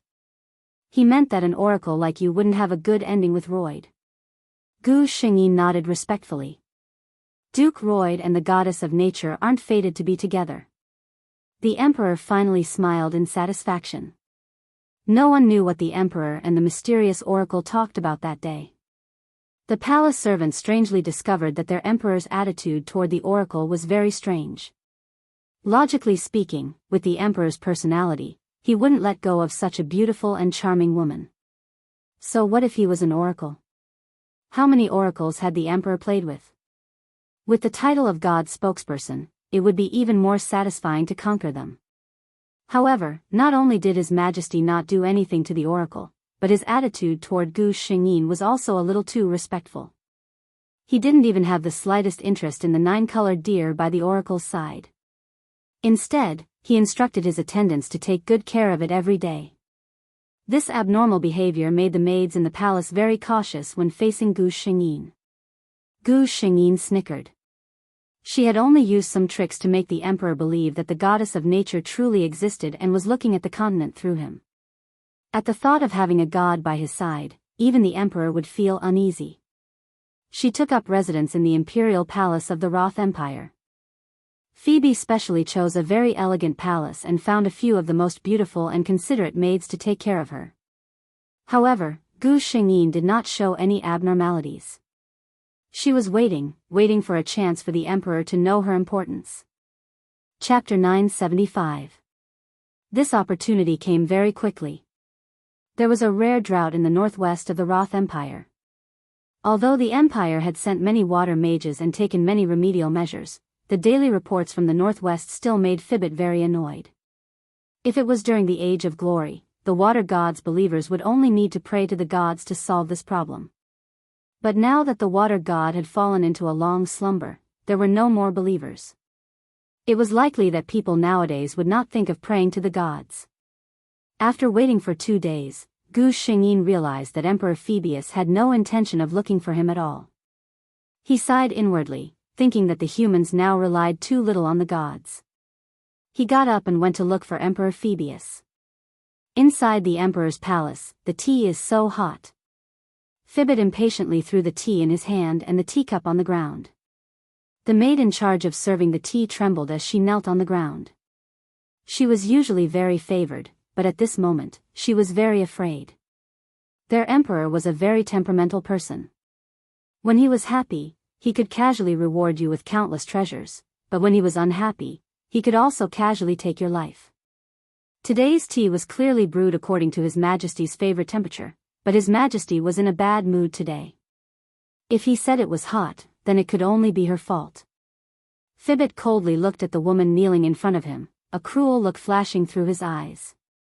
Just as he was about to order someone to take her away, a faint voice came from outside. "Your Majesty, your heart needs to calm down." It was as if a cool breeze had appeared out of thin air, and a feeling as gentle as water surrounded Fibbit, calming his restless heart for the past few days. Gu Shengyin's figure appeared in the hall. Fibbit narrowed his eyes and looked at Gu Shengyin. He looked down at the maid kneeling on the ground and coldly spat out a word, "Scram." The maid hurriedly cleaned up the residue on the ground as if she had been pardoned. When she passed by Gu Shengyin, she gave her a grateful look. The people in the hall all retreated, and Fibbit quietly looked at Gu Shengyin. "What brings you here, Oracle?" Gu Shengyin smiled and said, "Of course I'm here because of your Majesty's troubles." Phoebe sneered, my trouble is." Halfway through his sentence, he suddenly widened his eyes and looked at Gu Shengyin. "You have a way?" Gu Shengyin smiled sadly and helplessly. "I've said it before. On this continent, there are very few problems that the goddess of nature can't solve. It's a pity." Phoebe's eyes lit up when he heard that the goddess of nature could solve this problem. However, Gu Shengyin paused and did not speak. He hurriedly asked, "What's a pity?" Gu Shengyin's expression was very sorrowful. "It's a pity that people don't have faith. Without enough faith, the prayers of humans can't be heard by the goddess of nature, and she can't intervene in the affairs of the human world." The emperor frowned. "Can the oracle be more specific?" Gu Shengyin. As expected of someone without wisdom. If Lloyd was here, he would definitely understand what she wanted. She smiled and explained to Fibbit that the goddess of nature needed the prayers of humans. The more sincere the heart, the more likely the goddess of nature could hear it, and the more power she could use. Chapter 976. Phoebe's eyes lit up. He had been troubled by this matter for the past few days and had forgotten that there was a real oracle living in his palace. That was the oracle of the most powerful goddess in the legends, the goddess of nature. Just as she said, if the goddess of nature was willing to help, there was nothing that couldn't be solved. As for the condition Gu Shengyin mentioned, it was simple. The good thing about being the emperor was that he could get whatever he wanted done immediately. A notice was sent to all the citizens of the imperial city. It was an introduction to a goddess. The goddess of nature. Actually, many people knew about this goddess, probably because they had heard of her legends. But, wasn't she just a goddess from the legends? Why would they be sent such a thing? Many people curiously opened the small booklet and were immediately attracted by the beautiful illustrations and beautiful descriptions. In the booklet, there was a detailed record of the goddess of nature's position, domain, and some of her past deeds on this continent. Many people who saw it were shocked. These things were written so realistically, it was as if they had seen it with their own eyes. Moreover, some of the deeds in the booklet were indeed related to some famous events in history. This was something that the emperor ordered, and some of the more sensitive people had already noticed the emperor's intention. Could it be that the emperor suddenly had faith in the goddess of nature? Flipping to the back of the booklet, there was an order from the emperor. One day later, at St. Vita Square in the imperial city, everyone would witness a miracle. Miracle. Just these two words were enough to make countless people go crazy. Even those who didn't believe in the existence of gods would be intrigued by the word gods. Below, there was a requirement to go to St. Vita Square. That was, everyone had to pray to the goddess of nature tonight. Gu Xingyin didn't count how many people followed the instructions. She only felt an endless stream of faith flowing into her body. Her body was more stable, and her desolate temple was slowly repairing itself. She could already see the glory of the glorious era. The next day, since morning, there were people rushing to St. Vita Square. Most of the people successfully entered the square, but some of them were blocked outside by an invisible barrier. This was a formation set up by Gu Xingyin. Only believers who possessed the power of faith of the goddess of nature could enter. No matter how weak the power of faith was. As long as they had prayed according to the book last night, it was impossible for them to not be able to enter this place. Many people who had the mentality of taking a look saw this scene, and a trace of conviction appeared in their hearts. With such means, could it be that the gods had really appeared? At noon, St. Vita Square, which was large enough to accommodate tens of thousands of people, was filled with people waiting for the miracle. Even in St. Vita City, such a grand occasion could only be seen once every few years. Noon, which was the time when the miracle would happen according to the booklet. Hubert was a merchant in St. Vitus. He never believed in the existence of gods. He just wanted to see what was going on. It's already noon. Where's the promised miracle? He heard someone complain beside him. I'm just here to watch the show. TSK. Who would really believe in miracles? That's right. Schubert looked up at the sky, and thought to himself, who would believe that? 10,000 chapters today, for more to go. Today, I will make up for the 3 chapters 10 on the 26th. I need a monthly vote. From today until the 7th, there will be double monthly votes. If you have a monthly vote, please come and vote for Gaolingji. Chapter 977. There was a sudden gust of wind in the sky. The wind was very gentle, soft and warm as it blew on everyone's body. It made them feel as if the trace of irritation that had risen in their hearts while standing in this bustling crowd had disappeared without a trace. Then, the sky suddenly darkened. It was not that the sky was dark, but it was as if a layer of soft dye had been applied to the sky during the day, darkening it by a shade. There was a sudden commotion in the crowd. Schubert heard someone exclaim in surprise. Everyone seemed to be looking up at the sky.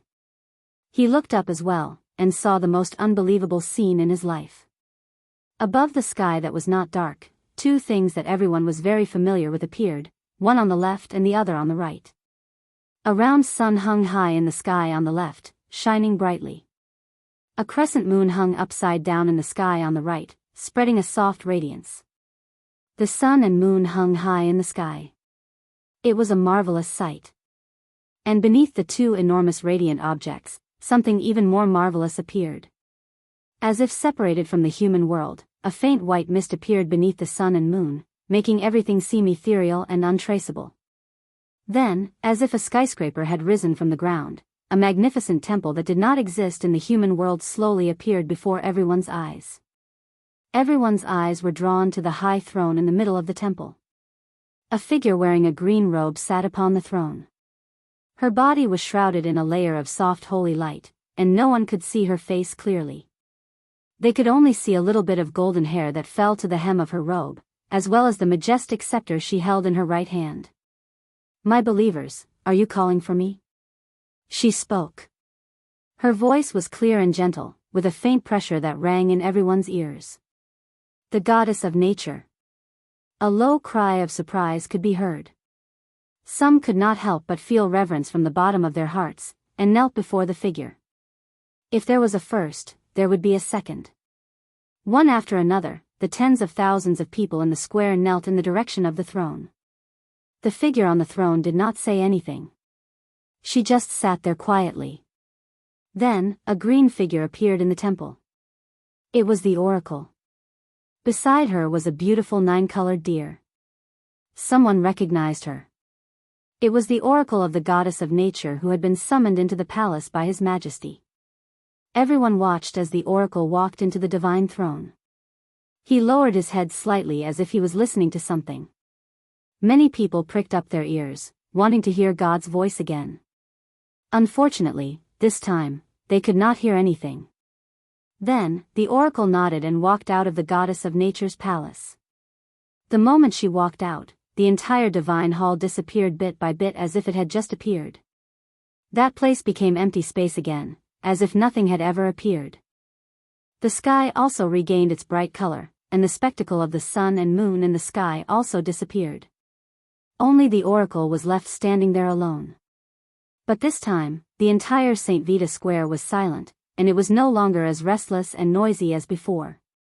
No one had forgotten the scene that had just subverted their imaginations. They all looked at the oracle silently, curious about what she had just heard. Gu Xingyin did not disappoint them. She opened her mouth and said a piece of exciting news.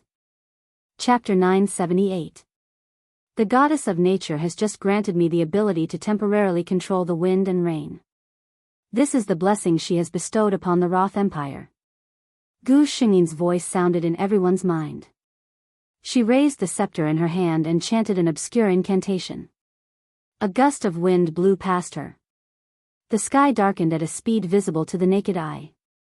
This was different from the previous situation. The sky was gray, the prelude to an impending storm. Then, everyone watched as the terrifying lightning bolts and dark clouds moved towards the northwest. They moved further and further away, landing in every affected area. Gu Xingyin looked around at everyone, her voice resounding. The goddess of nature has never given up on any of her people. But now, the faith of the people on the continent has greatly disappointed her. Everyone looked at her in a daze. Everything that had happened today was simply too inconceivable. Someone had placed a fact in front of them, the gods that they had never believed in actually existed. This was simply a shock that overturned everything they knew. Gu Xingyin also knew that they needed some time to recover, so she just stood there quietly, waiting for them to come back to their senses. Louis Weiss's eyes burned as he looked at the woman standing in the most prominent position. Beautiful, powerful, and dazzling. The oracle of the goddess of nature, an existence that could listen to the teachings of the gods. Her image in his mind had never been so clear before. Suddenly, the sound of chanting came from somewhere. Louis Weiss listened carefully and found that it was a hymn praising the goddess of nature. It was like a tide. Slowly, some people began to hum along with that person. Gradually, more and more people began to hum. The scattered streams converged into a river. Then, countless surging rivers finally gathered together to form a power that could shake the heavens and earth. Everyone in the square began to sing the hymn of the goddess of nature. Gu Xingyin knew that her goal had been achieved. The barrier around St. Vita Square quietly disappeared. Many people who didn't go in were shocked by the song, which was loud enough to resound throughout the city. They all asked what was going on.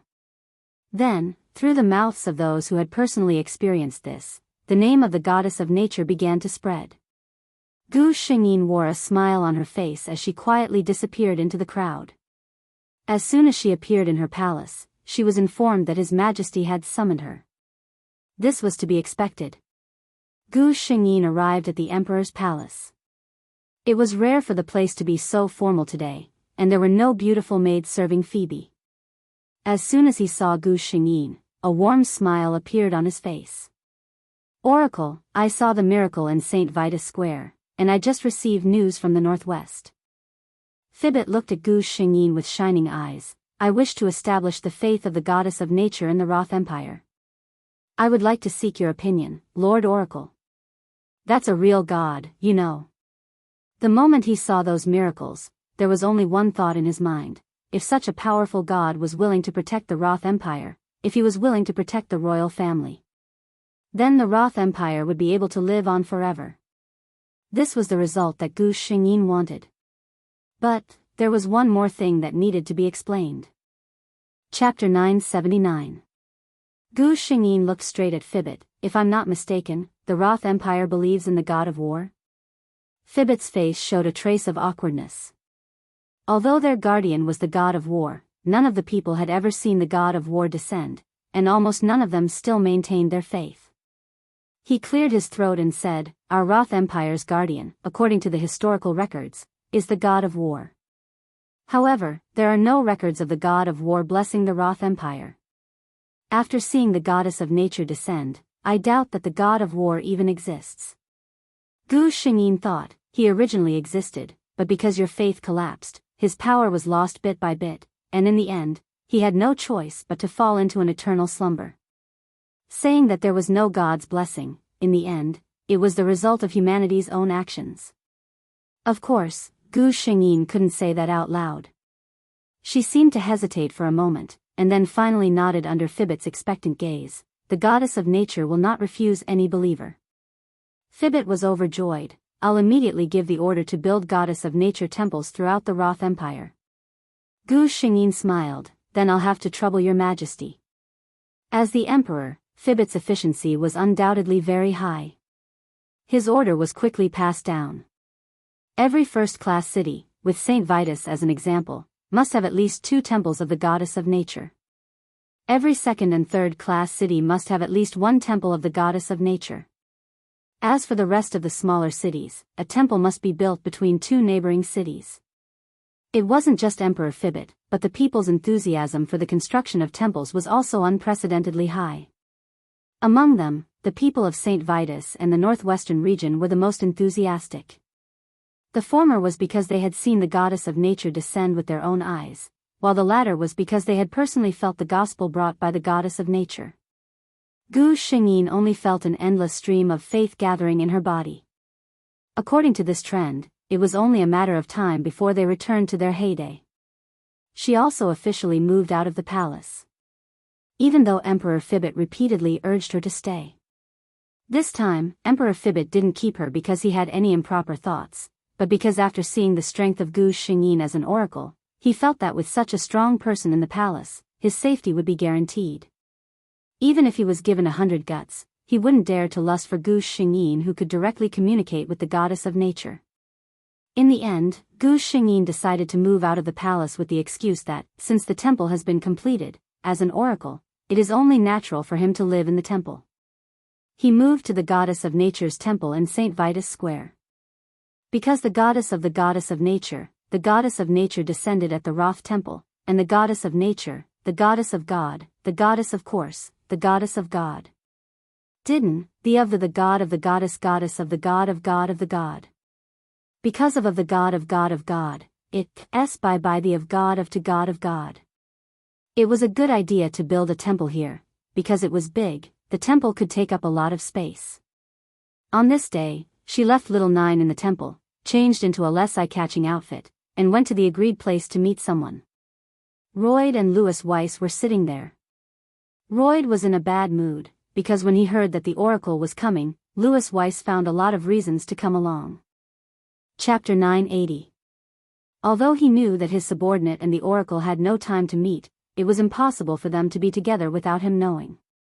But Royd was still a little unhappy. He had reminded Louis more than once not to get too close to Gu Xingyin. But he knew in his heart that if Louis could have a closer relationship with the oracle as his subordinate, the oracle would be more dedicated to the cooperation. But he just didn't want the two of them to be together. As long as he thought that one day, Louis Vis and that oracle would become lovers, his heart would be filled with boundless tyranny and irritation. He didn't even know why it was like this. I told you to wait. The door of the private room was pushed open, and a figure walked in. Louis's eyes lit up. In order to not be discovered, Gu Xingyin had changed her oracle outfit today. She was now wearing a very popular tight-fitting waistline dress. This design of the dress revealed her tall and perfect figure without a doubt. She wore a large lace hat of the same color on her head, which covered half of her face. She also held an exquisite pink folding fan in her hand. This style was the living embodiment of a noble lady. No one would associate her with the oracle in the temple who seemed to have a spring breeze halo. Louis went up and extended a hand. "Welcome, Miss Bess." "Thank you, Louis." Gu Xingyin closed her folding fan and smiled as she placed her hand in Louis's palm. Louis's eyes lit up with a hint of menace as he leaned over and planted a gentle kiss on the back of her hand.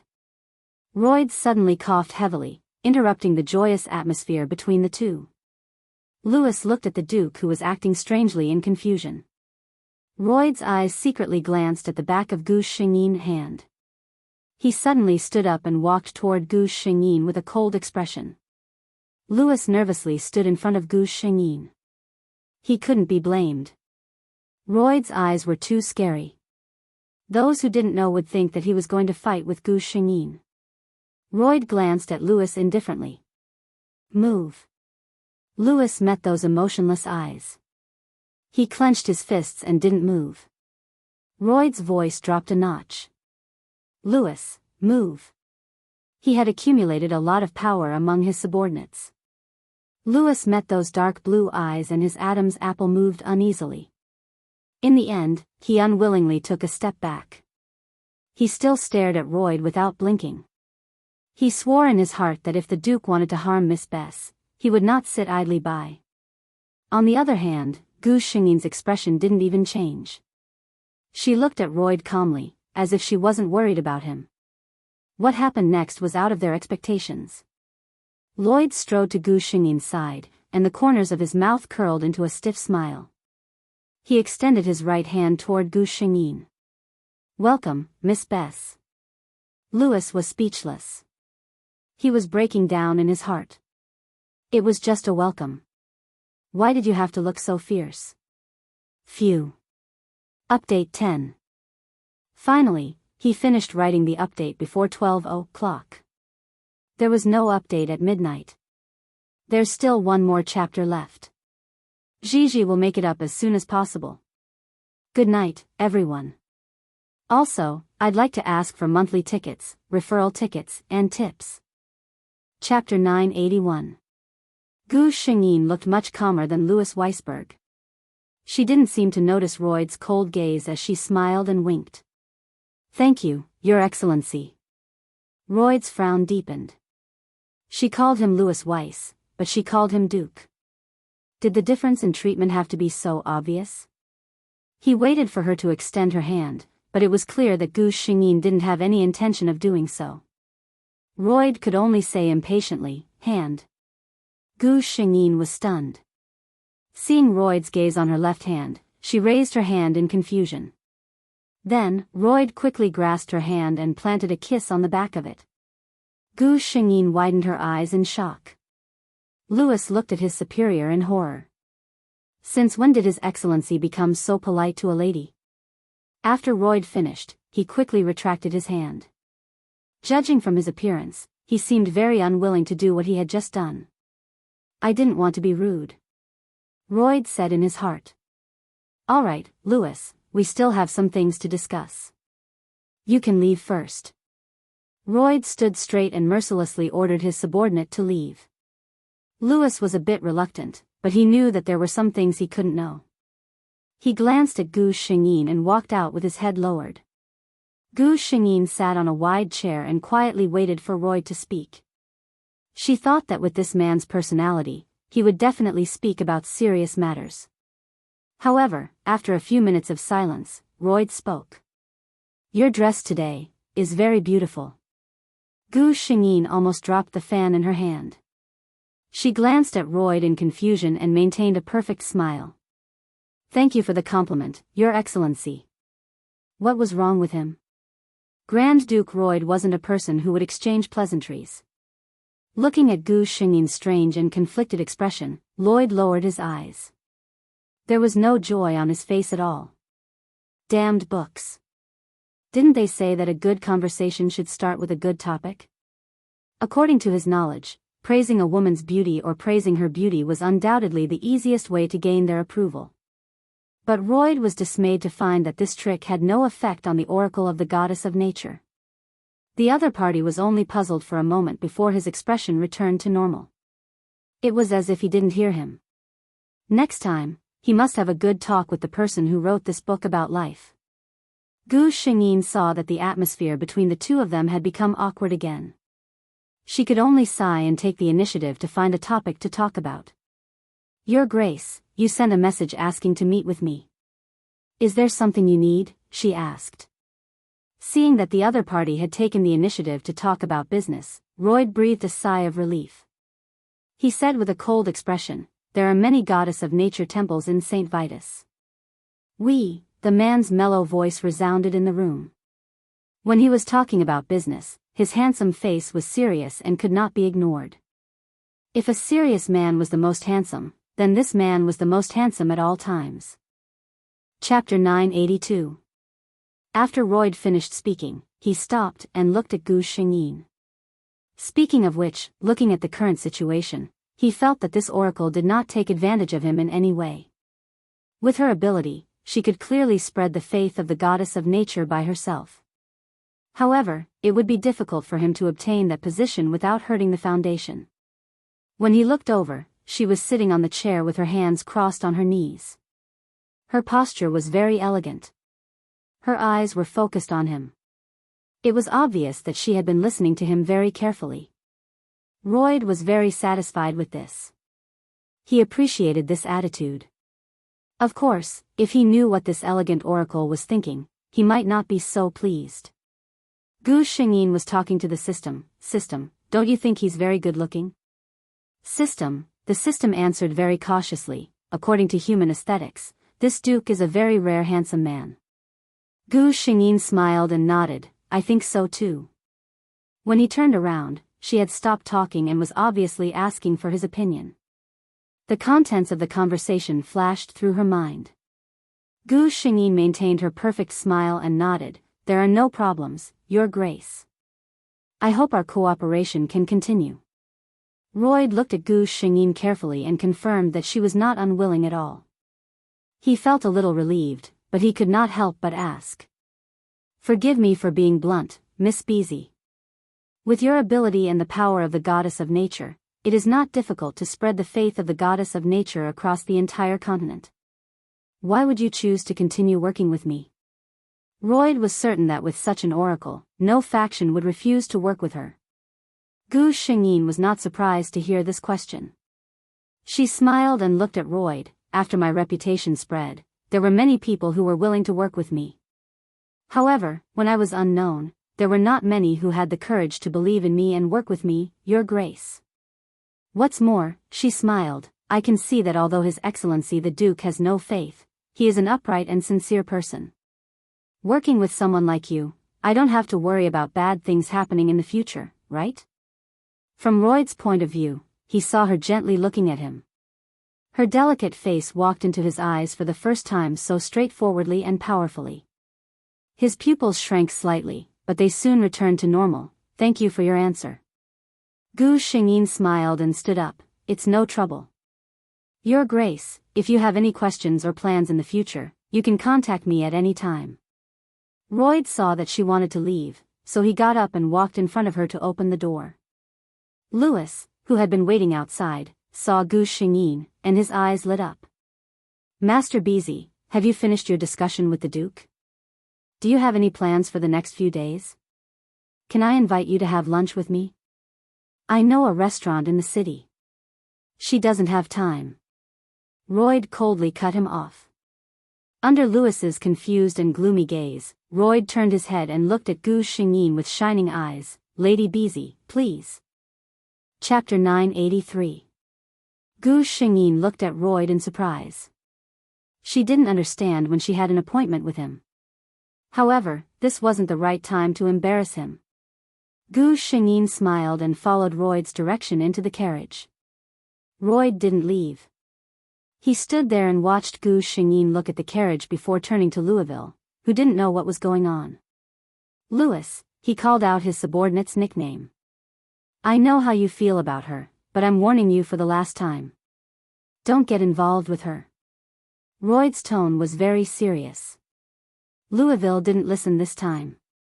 Instead, he looked at his superior and asked, "Why, Your Grace? I feel that Miss Bess is a very outstanding and beautiful woman.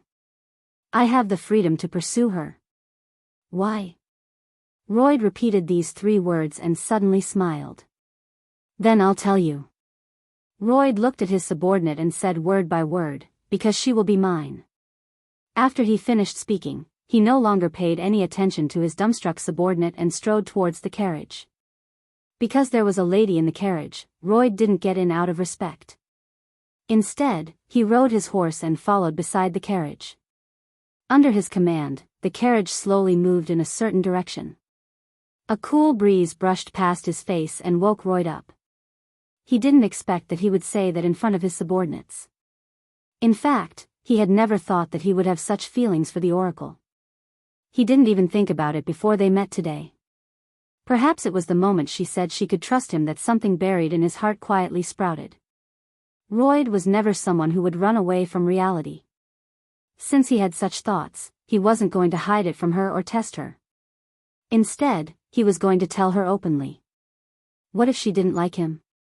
Royd refused to accept this possibility.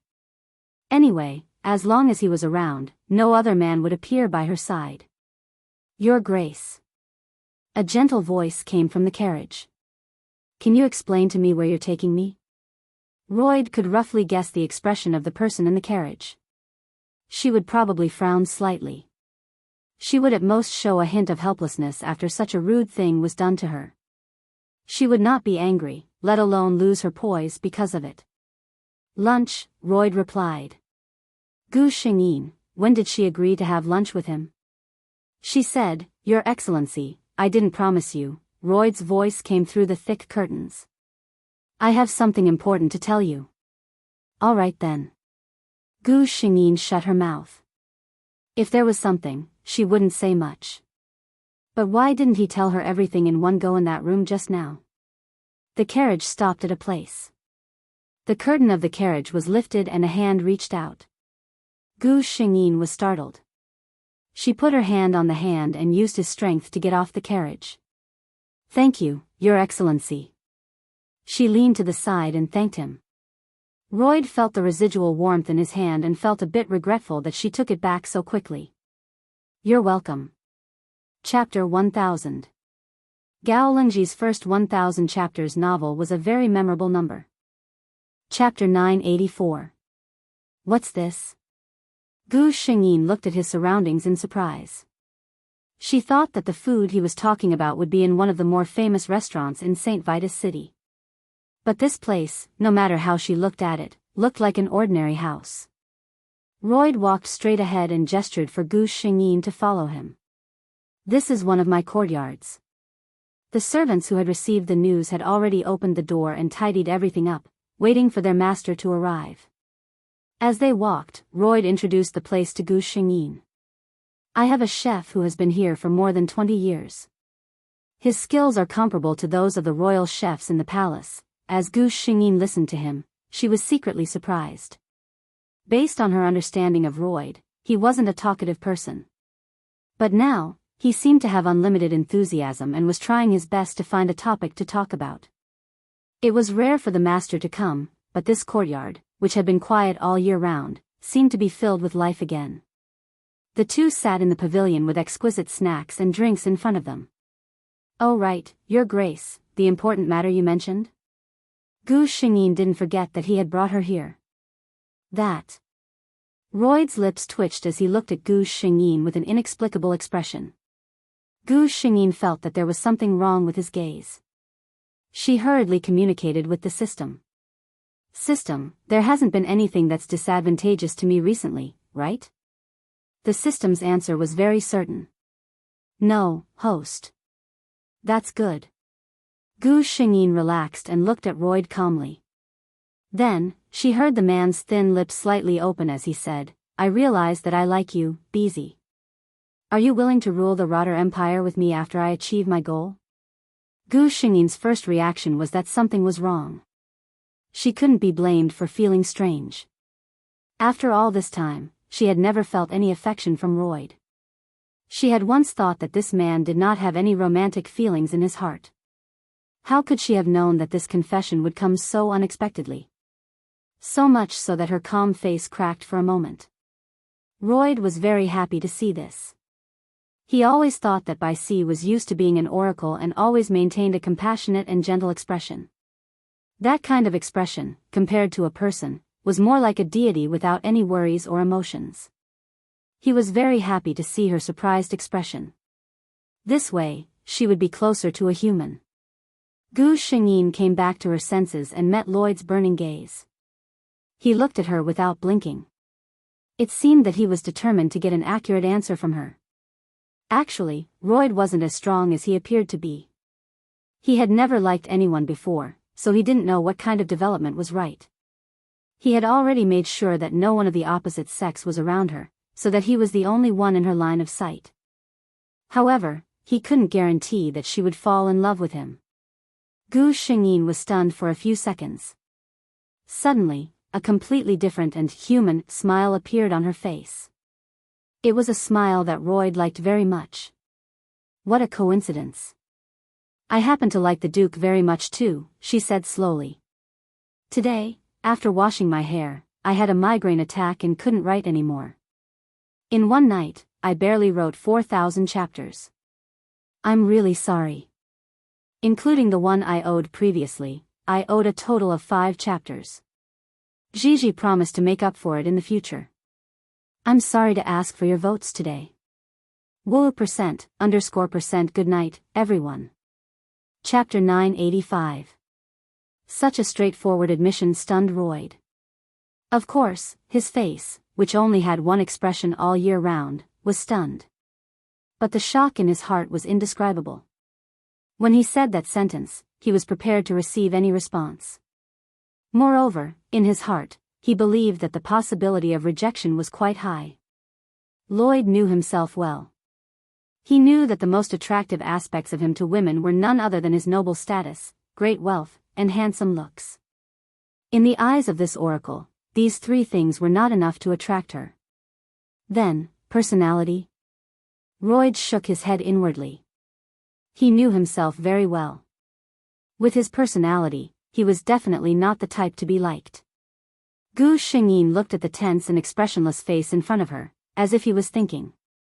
But she knew that at this moment, this man was probably just in a daze. She used the fan to cover half of her face and called out, "Your Excellency the Duke?" Royd quickly came back to his senses. "Call me Royd."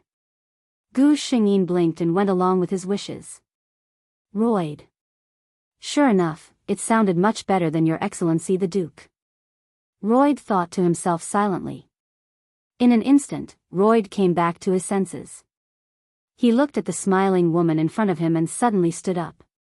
Wait here for a moment. Then he turned around and strode away. What kind of development was this? At this time, as the man who confessed first, shouldn't he say some sweet words to coax her? Gu Shengyin put down the fan in her hand and took a sip of the tea on the table. System, what do you think he's doing? The servants in this courtyard did not dare to approach her, so she could only talk to the system. The system indicated that it did not want to answer this kind of question. But it didn't seem good to leave the host hanging.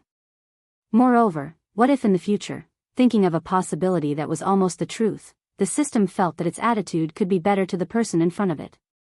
Host, the system feels that, according to human logic, it will be a pleasant surprise, the system replied.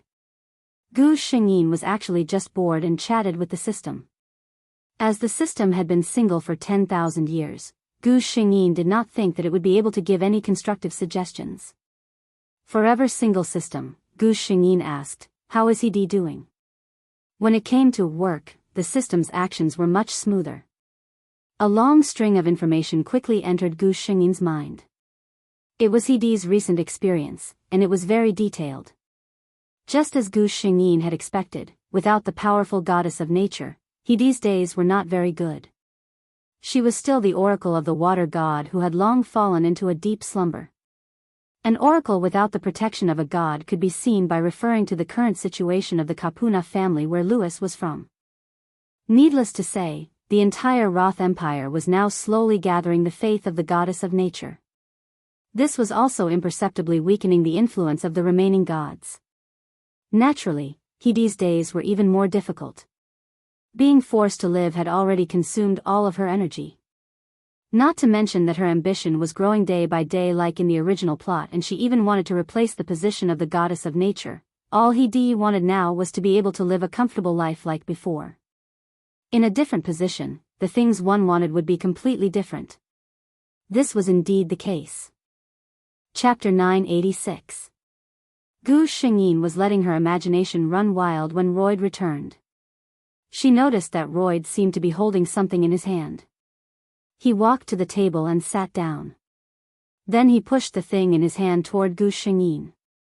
It was a small box with a very delicate shape. It seemed to be made of gold and was inlaid with many large gems. Rather than a container, it was more like an exquisite piece of art. Royd looked at Gu Xingyin with an urging gaze. He seemed to want her to open it immediately. Gu Xingyin was a little curious. What could be stored in such an exquisite little box? She put down the folding fan in her hand and put her hand on the latch. With a click, the box's latch was opened.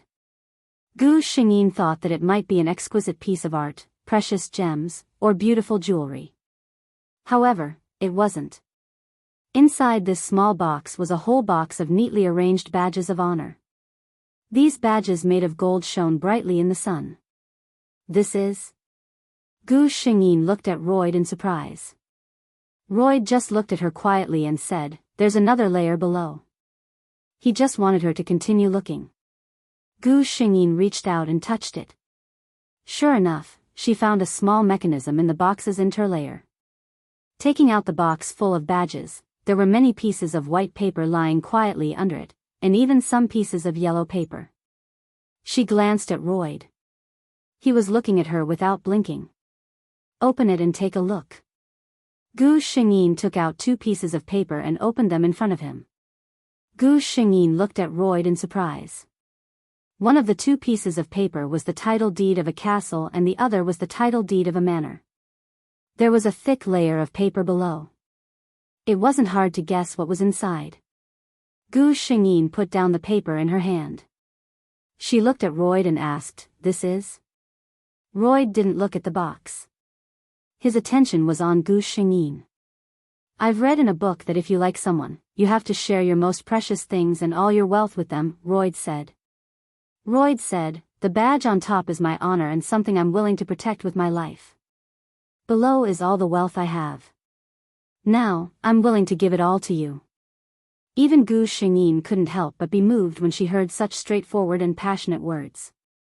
This man didn't say any sweet nothings to her, but what he did was more touching than any sweet nothings in the world. Gu Xingyin couldn't help but laugh. "But Royd, we haven't reached that stage yet. You have to give these things to your future wife." Royd frowned. "You and I have already connected our hearts. Don't you plan to marry me in the future? If you want to hold a wedding immediately, it's indeed inconvenient. After all, my current identity is sensitive. Being with me will have a bad impact on you." He frowned as if seriously considering the feasibility of this matter. Gu Xingyin looked at him and finally couldn't help but laugh. She reached out and covered his hand. "No, I won't marry anyone else. I swear to the goddess of nature that my husband will only be you." Chapter 987. Royd's face was stiff as he held Gu Xingyin's hand in his. If one took a closer look, one could see that his ears were slightly red. He said in a low voice, "Shouldn't the man say it first?" Gu Xingyin didn't give him face this time and laughed out loud. By the time the 2 of them had finished their heart-to-heart talk, a sumptuous lunch was already prepared. After the 2 finished their lunch, they enjoyed the scenery for a while before Royd sent her back to the temple in St. Vitus Square. "Goodbye, Royd." Gu Xingyin turned around and said to him. This was the back of the temple, where Gu Xingyin usually lived and no outsiders could come in. Lloyd suddenly strode toward her, leaned over, and kissed her on the cheek. His actions were done in one smooth motion. The book says that couples can have some intimate interactions when they say goodbye, he said with a straight face. Gu Xingyin looked at his red ears, held back her laughter, and copied him. She tiptoed and kissed him on his left cheek. Royd turned around and left, satisfied. When he returned to his duke's mansion, the butler reported that Count Louis had been waiting for a long time. Lloyd had long expected that Louis Vis would come. He took the horsewhip in his hand and threw it to the butler, then went straight to the study. "Your Grace." Louise greeted him as soon as she saw him, but she didn't know what to say after greeting him. Ever since the two of them left in the morning, he had been in a daze. How could the Duke say something like that? He thought for a long time and finally decided to come to the Duke's mansion to ask. But the butler told him that the Duke wasn't there. He waited for a few hours. He had a lot of questions to ask. What did the Duke mean by what he said earlier? Did he really have a relationship with Miss Bess? Even if they were out for so long, were they dating? But when he saw Royd, he found that he couldn't ask at all. Royd sat calmly in his seat and looked at his subordinate's conflicted expression. He didn't feel guilty at all. If he was not mistaken, Louis had liked Biyao for a long time. But all his time was spent on hesitation and cautiously approaching. When it came to such matters, once he had made up his mind, he should act decisively, regardless of the outcome. If the other party also liked him, it would naturally be a happy ending. If the other party had no feelings for him, Grand Duke Royd said that he would try his best to make the other party like him. That was how domineering they were. If you drag things out and end up with nothing in the end, who can you blame? He waited for a while to make sure that his subordinates still had no intention of speaking. Louis. He called out his subordinate's nickname in a deep voice. The two of them were about the same age and had grown up together. The Kapuna family had always been his loyal followers. Although the two of them were superior and subordinate, they were more like brothers most of the time. Of course, if Royd was referring to his brother, King Phoebe, then his relationship with Louis Weiss was much better than that of blood brothers. Louise stood up straight out of reflex and looked at Royd. "What do you want to ask me?" Louis's heart trembled, and his gaze finally became firm. Chapter 988. "What's your relationship with Lady Biyao?" Louis asked. Royd nodded. "As you thought, we're together." Louis's gaze trembled, and he felt his heart empty for a moment. He forced a smile. "Is that so? Then I wish you," having just found out that his sweetheart was someone else's lover, one could imagine the dejection in Louis's heart. He still couldn't say the words of blessing out loud. But Royd didn't care about this. He looked at his good brother and spoke without a trace of euphemism. "I'm well aware of your feelings for her. I don't care about how it was in the past, but from today onwards, Louis, you have to put away these thoughts and suppress them. You have to remember, she's mine." Louis forced a smile. "Of course I know that." He still had a bit of moral integrity, but he still felt some regret in his heart. It was the first time in his life that he was moved by a woman, but he couldn't even confess. Royd trusted his brother's character, and telling him was just a declaration of male sovereignty. After settling his private matters, Royd began to put his thoughts on business. His actions were already not slow, but now there was another motivation to push him forward. He wanted to make himself and Biyao official as soon as possible. With his current situation, if he married Biyao, Phoebe would definitely start to doubt and even reject Biyao. The current faith in the goddess of nature had not yet fully grown, and if Phoebe was determined to resist the divine right, it would definitely cause a storm, and Biyao's previous efforts would basically be in vain. Gu Xingyin roughly understood her thoughts, and the various activities in the temple began to become more frequent, and there was even another god's descent. Sure enough, Phoebe began to firmly believe in the goddess of nature, and there were more and more believers in the Roth Empire. There were even many people who spontaneously went to the temple to pray regularly and requested to hold a ceremony for the goddess of nature. The so-called ceremony was a large-scale event. On the day of the god's birthday, prayers would be held, and believers would offer their loyal faith and carefully prepared gifts for the god. Phoebe hesitated for a moment. He had already begun to realize that the development of the divine right seemed to be somewhat out of control. When he accepted the faith of the goddess of nature, his initial purpose was to make it serve the royal authority. But now, the goddess of nature was showing signs of surpassing the royal authority. This kind of thing was intolerable to anyone in power. However, how could Gu Shengyin let him disagree? The holy water bestowed by the goddess of nature allowed Phoebe's weak body to regain its strength. It also made his faith in the goddess go up a notch. With a wave of his hand, Phoebit passed the case. Gu Shengyin looked at all of this with a smile, feeling the power of faith from the Roth Empire surround her. Her temple had now regained its glory. The ceremony of the goddess of nature had passed this year and was scheduled for next year. There were still 8 months left. With the protection of the goddess of nature, Phoebe became more and more arrogant and unscrupulous in his actions. He kidnapped women, increased taxes, and wasted money to build a temporary palace. The people of the Roth Empire were becoming more and more dissatisfied with the royal family. Gu Shengyin coldly watched Phoebe continue to court disaster. See you tonight. Chapter 989. Clang. Phoebe fiercely threw the thing in his hand to the ground. A group of lowly fellows, actually vainly trying to resist the powerful bear of dynasty. Phoebe fiercely gulped down a mouthful of tea, his eyes bloodshot. This was the third uprising that had occurred in the past month. The first 2 were caused by ordinary citizens, but this time, it was caused by the lord of a manor with a noble title.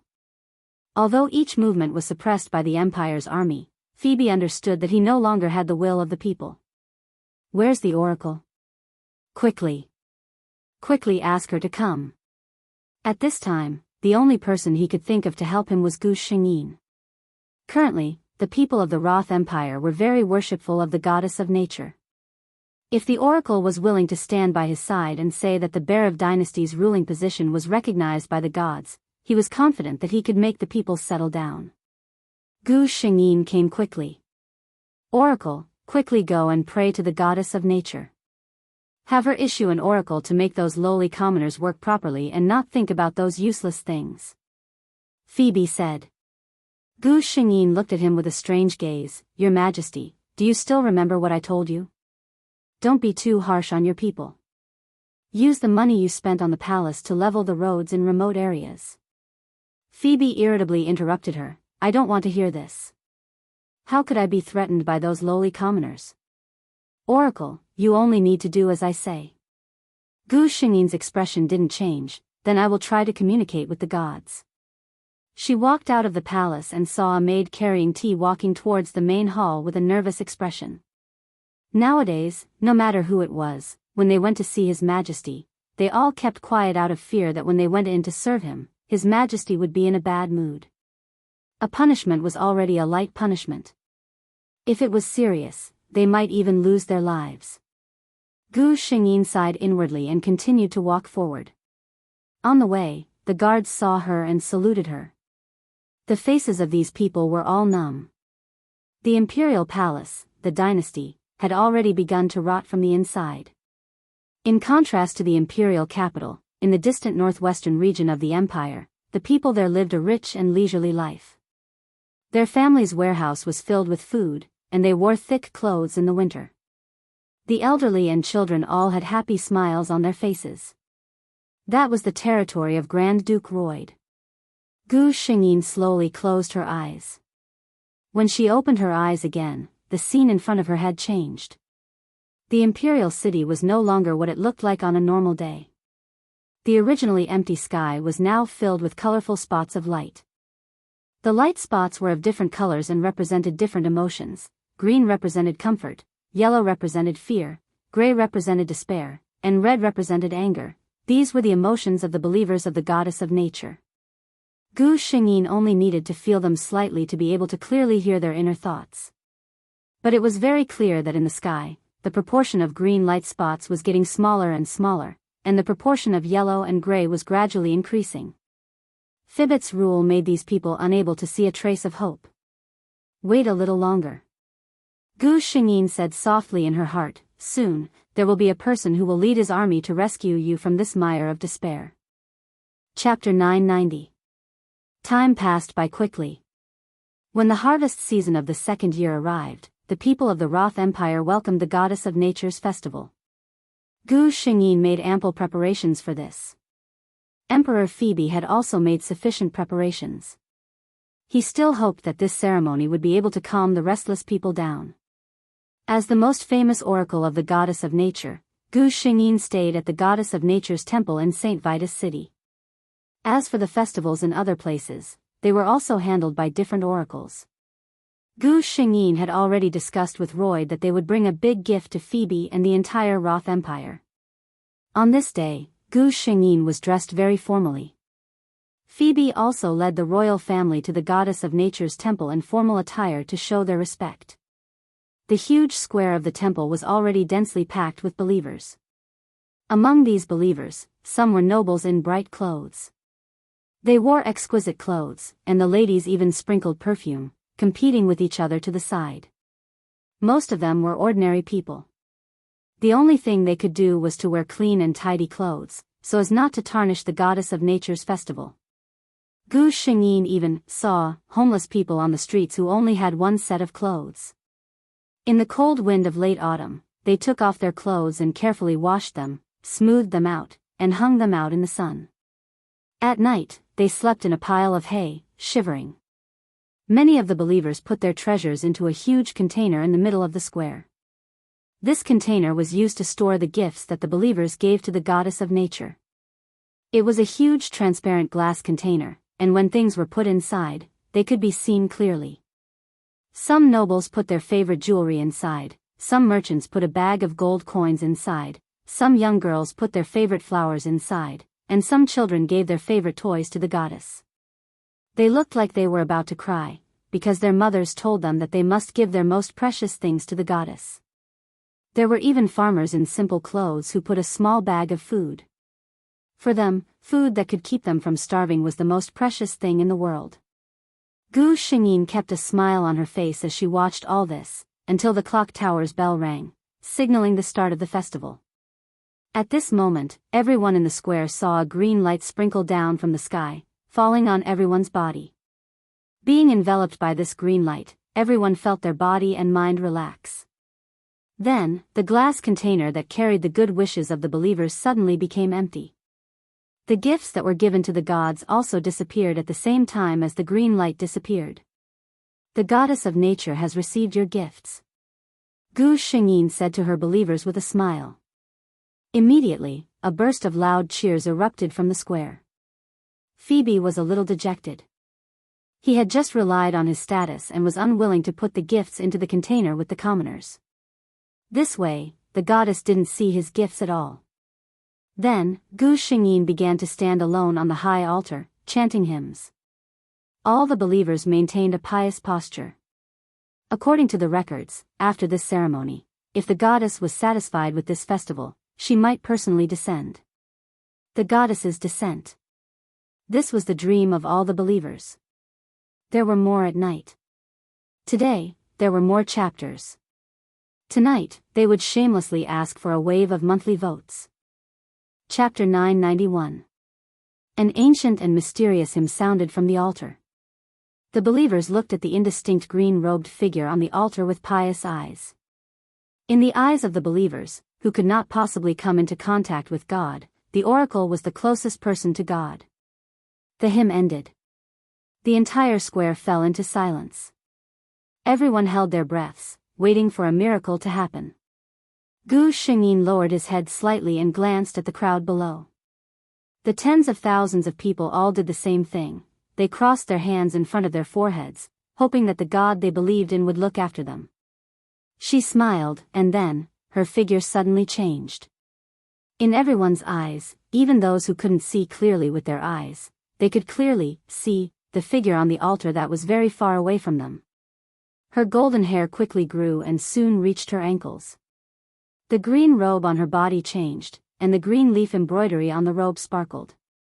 Her eyes became emerald green, and an indescribable gorgeous crown appeared on her forehead. In her hand, she held a golden scepter. Her face was beautiful and exquisite, but it could not stay in anyone's mind for even a second. Gu Shengyin's green eyes, which seemed to contain everything in the world, slowly swept through the crowd below. Being stared at by such a gaze, everyone had an impulse to prostrate themselves in worship. "Greetings, my believers." A voice as cool as water slowly brushed past everyone's eardrums. "God." Like a tide, everyone knelt down with fanatical expressions. The gods had actually heard their calls and had descended upon them. At this moment, no one doubted that the person standing on the altar was a god. With such dignity, with such a gaze, how could she not be a god? Even Phoebe could not resist following her instincts and unwillingly knelt down in front of Gu Shengyin. Then, she felt the gaze of the gods fall on her. Phoebe did not dare to look up. She was a bit excited, and did not know what God wanted to say to her. She felt that she could immediately declare that next year, no, starting tomorrow, she would build more goddess of nature temples in the Roth Empire and continue to pass down the faith of the goddess.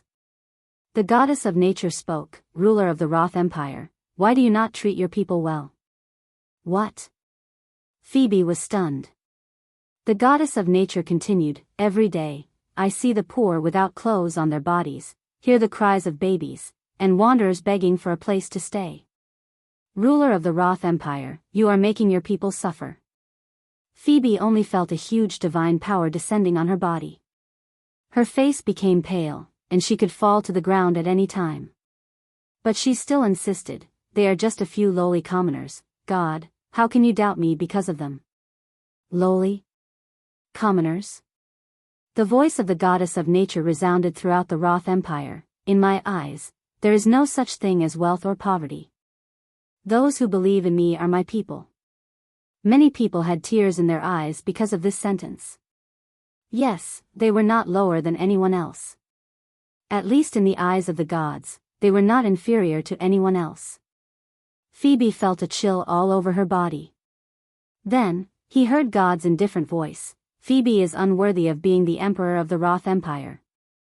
Seeing the chapter number of 1008, she had the urge to write 10,086. Chapter 992. The moment Fibbit heard this, other than anger, his heart surged with even more ridicule. Did she really think that she could decide everything just because she was a god? Whether or not he could become the emperor of the Roth Empire was decided by a single word from her? But when he raised his head and looked around, his heart went cold. The commoners that he had always looked down upon were now looking at him with hatred and hatred. The nobles who had received countless rewards from him were also looking at him with strange gazes. It was as if he was a person who had been reprimanded by the gods, and if they got too close to him, it would be a sin. He turned around in a daze and found that even his personal guards had silently distanced themselves from him. A single word from the gods had caused him to be deserted. Was this the power of faith? He thought bitterly, could it be considered that he had lifted a rock and smashed it on his own foot? Gu Shengyin didn't say anything else. As a god, she only needed to express her attitude. Her long hair returned to its original appearance, and the scepter and crown disappeared at the same time. In an instant, Gu Shengyin returned to the appearance everyone was familiar with. Everyone knew that the gods had left. Next, the oracle would choose the lucky ones to bless, and this ceremony could be considered to have been completed successfully. As soon as the gods left, Fibbit stood up in a flustered and exasperated manner. "Men!" He looked around and shouted angrily. Pointing at the altar and the shrine, Zhang Xian said, "Tear these things down. Don't mislead others with your lies. Slander this emperor." He was so angry that he stomped his feet, but the guards behind him all looked at each other, and no one dared to move. What a joke, how could they dare to tear down the place where the gods had just descended? Not to mention, most of the guards were believers of the goddess of nature. Gu Shengyin's words just now had already caused Fibbit, the emperor's authority in their hearts, to drop to a freezing point. But Fibbit still wanted to court death. The goddess of nature had just finished her descent, and when the believers were at their most emotional, he clamored to tear down the temple. Didn't he see that the believers had already spontaneously blocked in front of the temple? Fibbit's heart was ruthless as he said sternly, "Can't you hear my orders? Tear it down. Whoever dares to stop you will be killed without mercy." There were still a few trusted subordinates of the emperor who didn't have any faith who stepped forward. Seeing the rest of the civilians using their own bodies to shield themselves, their eyes flashed with cruelty as they raised the swords in their hands high. Fear flashed across the faces of the commoners, but their bodies did not move. This was the place of the gods, and they could not be allowed to destroy it. Gu Xingyin's heart skipped a beat when she saw this. Did he really think that she was dead? Just as the soldier's sword was about to fall, a bolt of lightning suddenly descended from the sky and struck straight at him. Not even his bones remained. Gu Xingyin used this move to intimidate them. She had also used her blood to prove that the goddess of nature was not without a temper. It's a divine punishment. The gods will not abandon us. The believers all knelt down in excitement at this scene, murmuring praises to the goddess of nature. Phoebe returned to the palace with an ashen face. However, things weren't over yet. Phoebe, who had just returned to the palace, received the news. Grand Duke Royd had rebelled. Chapter 993. Fibbit ordered the Empire's army to fight. The result could be imagined. One side had been preparing for a long time, and the other side had been fighting in a hurry. One side's morale was strong, and the other side had just been abandoned by the gods. The Empire's army was retreating in defeat. What was even more infuriating was that the people of the Empire were not angry at the rebels at all when they heard the news. They maintained a rare silence, and they were even happy to see such a situation. After all, the current emperor was someone who had been reprimanded by the gods themselves. At the beginning, Phoebe was still furious, and the atmosphere was extremely tense. But now, he had begun to feel powerless and afraid. His brother's army was coming over aggressively. His army was retreating in defeat, and they were about to reach the imperial city. At that time, he would have no way out. Duke, there's a messenger from the imperial city. Royd was sitting in the camp in his military uniform. He gestured for his subordinates to bring the person up. The messenger's legs were a little weak in the face of the murderous soldiers. He took out the letter in his hand in trepidation. It was Fibbit's handwritten letter. The letter described the sincere feelings between the two brothers very sincerely. He was very sad about Royd's actions. He also said that as long as Royd was willing to turn back and admit his mistakes, he would definitely let bygones be bygones and was willing to rule the empire with him. Royd read it expressionlessly and threw it to his confidant. My brother, the emperor, is still putting on the airs of an emperor. Louis read it at a glance and was a little speechless in his heart. His Majesty's brain didn't seem to be very clear. At this time, he still couldn't recognize the situation. Let bygones be bygones? Did he really think that the initiative was still in his hands? Royd looked at the messenger coldly. Go back and tell His Majesty Emperor Fibbit that Royd thanks him for his good intentions. We'll meet in the imperial city. This was a clear rejection. The messenger wiped the sweat on his forehead and went out. The aura of this duke was too strong. He looked at him coldly, and he really thought that the other party would behead him in the next moment. Fortunately, he managed to keep his life. But the duke's reply, the messenger thought about His Majesty's temper and deeply felt that if he replied like this, he was afraid that he would lose his little life that he had painstakingly saved. He pondered for a moment. Since his wife and children were in his hometown, why not take advantage of this opportunity to escape and return home to avoid trouble? With that thought in mind, the horsewhip in his hand subconsciously changed direction, and the horse galloped in the opposite direction of the imperial city. In the palace, Phoebe did not receive a reply. He would never have thought that it was his messenger who ran away because he was afraid of angering him. He would think that Royd didn't accept his suggestion and killed the messenger. Damn it. Damn it. Refusing a toast only to drink a forfeit. I've already taken a step back, yet he's still not satisfied. Phoebe paced back and forth in the palace. He was annoyed, and another set of new tea sets on the table was scrapped. The maids lowered their heads and kept quiet out of fear. They were afraid that His Majesty's anger would spread to them if he was unhappy. Fortunately, Phoebe was not in the mood to find trouble with these maids. He watched as time passed day by day. When Royd's army finally arrived outside the imperial city, Phoebe could no longer sit still. Chapter 994. Royd received a letter from his elder brother. This time, the emperor who thought highly of himself finally put down his pride and spoke with a pleading tone. But Royd didn't want to talk to him anymore. 2 days later. Phoebe sat in the palace. Beside him were his only trusted subordinates. His wife and children were killed by him, and most of the maids in the palace had run away. In his current situation, he could be considered a loner. Royd, my brother. When he saw Royd, he actually wasn't as hysterical and angry as he had imagined. This made Royd raise his eyebrows. It seems that his brother wasn't completely useless, at least he could still maintain his composure in this situation. Phoebe silently stared at him for a while, then suddenly smiled strangely. Royd, you must be very proud of yourself right now, right? He said. Royd didn't say anything. Phoebe didn't want an answer either, he just continued, I'm telling you, Royd, don't be proud. I didn't lose to you, and don't think you have everything under control. If it wasn't for the goddess of nature's words that made my people stop supporting me, do you think you could have easily conquered the palace? So what if you've taken the throne? This is no longer the era of imperial power, as long as that high and mighty god says a word, you can be like me, falling from your high and mighty position into the dust. He laughed in schadenfreude, his eyes flashing as if he could already see Lloyd's miserable future like his. Royd didn't answer his question.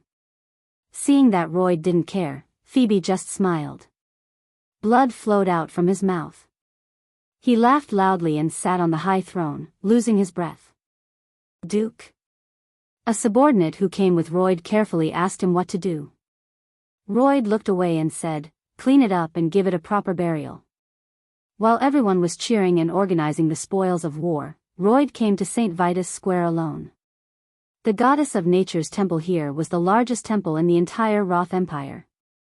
He walked through countless devout believers and went straight to the back. There was someone waiting for him. You're here? Gu Xingyin stood in the garden and turned around when she heard the noise. She didn't seem surprised at all to see him and smiled. Seeing her, Royd felt his chaotic thoughts calm down at once. A power that came from the bottom of his heart urged him to quicken his steps and walk to the woman's side. Then, under her surprised gaze, he hugged her. He sighed in satisfaction, his heart completely calmed down. Gu Xingyin turned her head and looked at the man who rarely showed such weak emotions. She didn't say anything and quietly waited for him to recover himself. After a long while, Royd released her and looked at Gu Xingyin. Now that Phoebe is dead, this empire belongs to you and me, he said.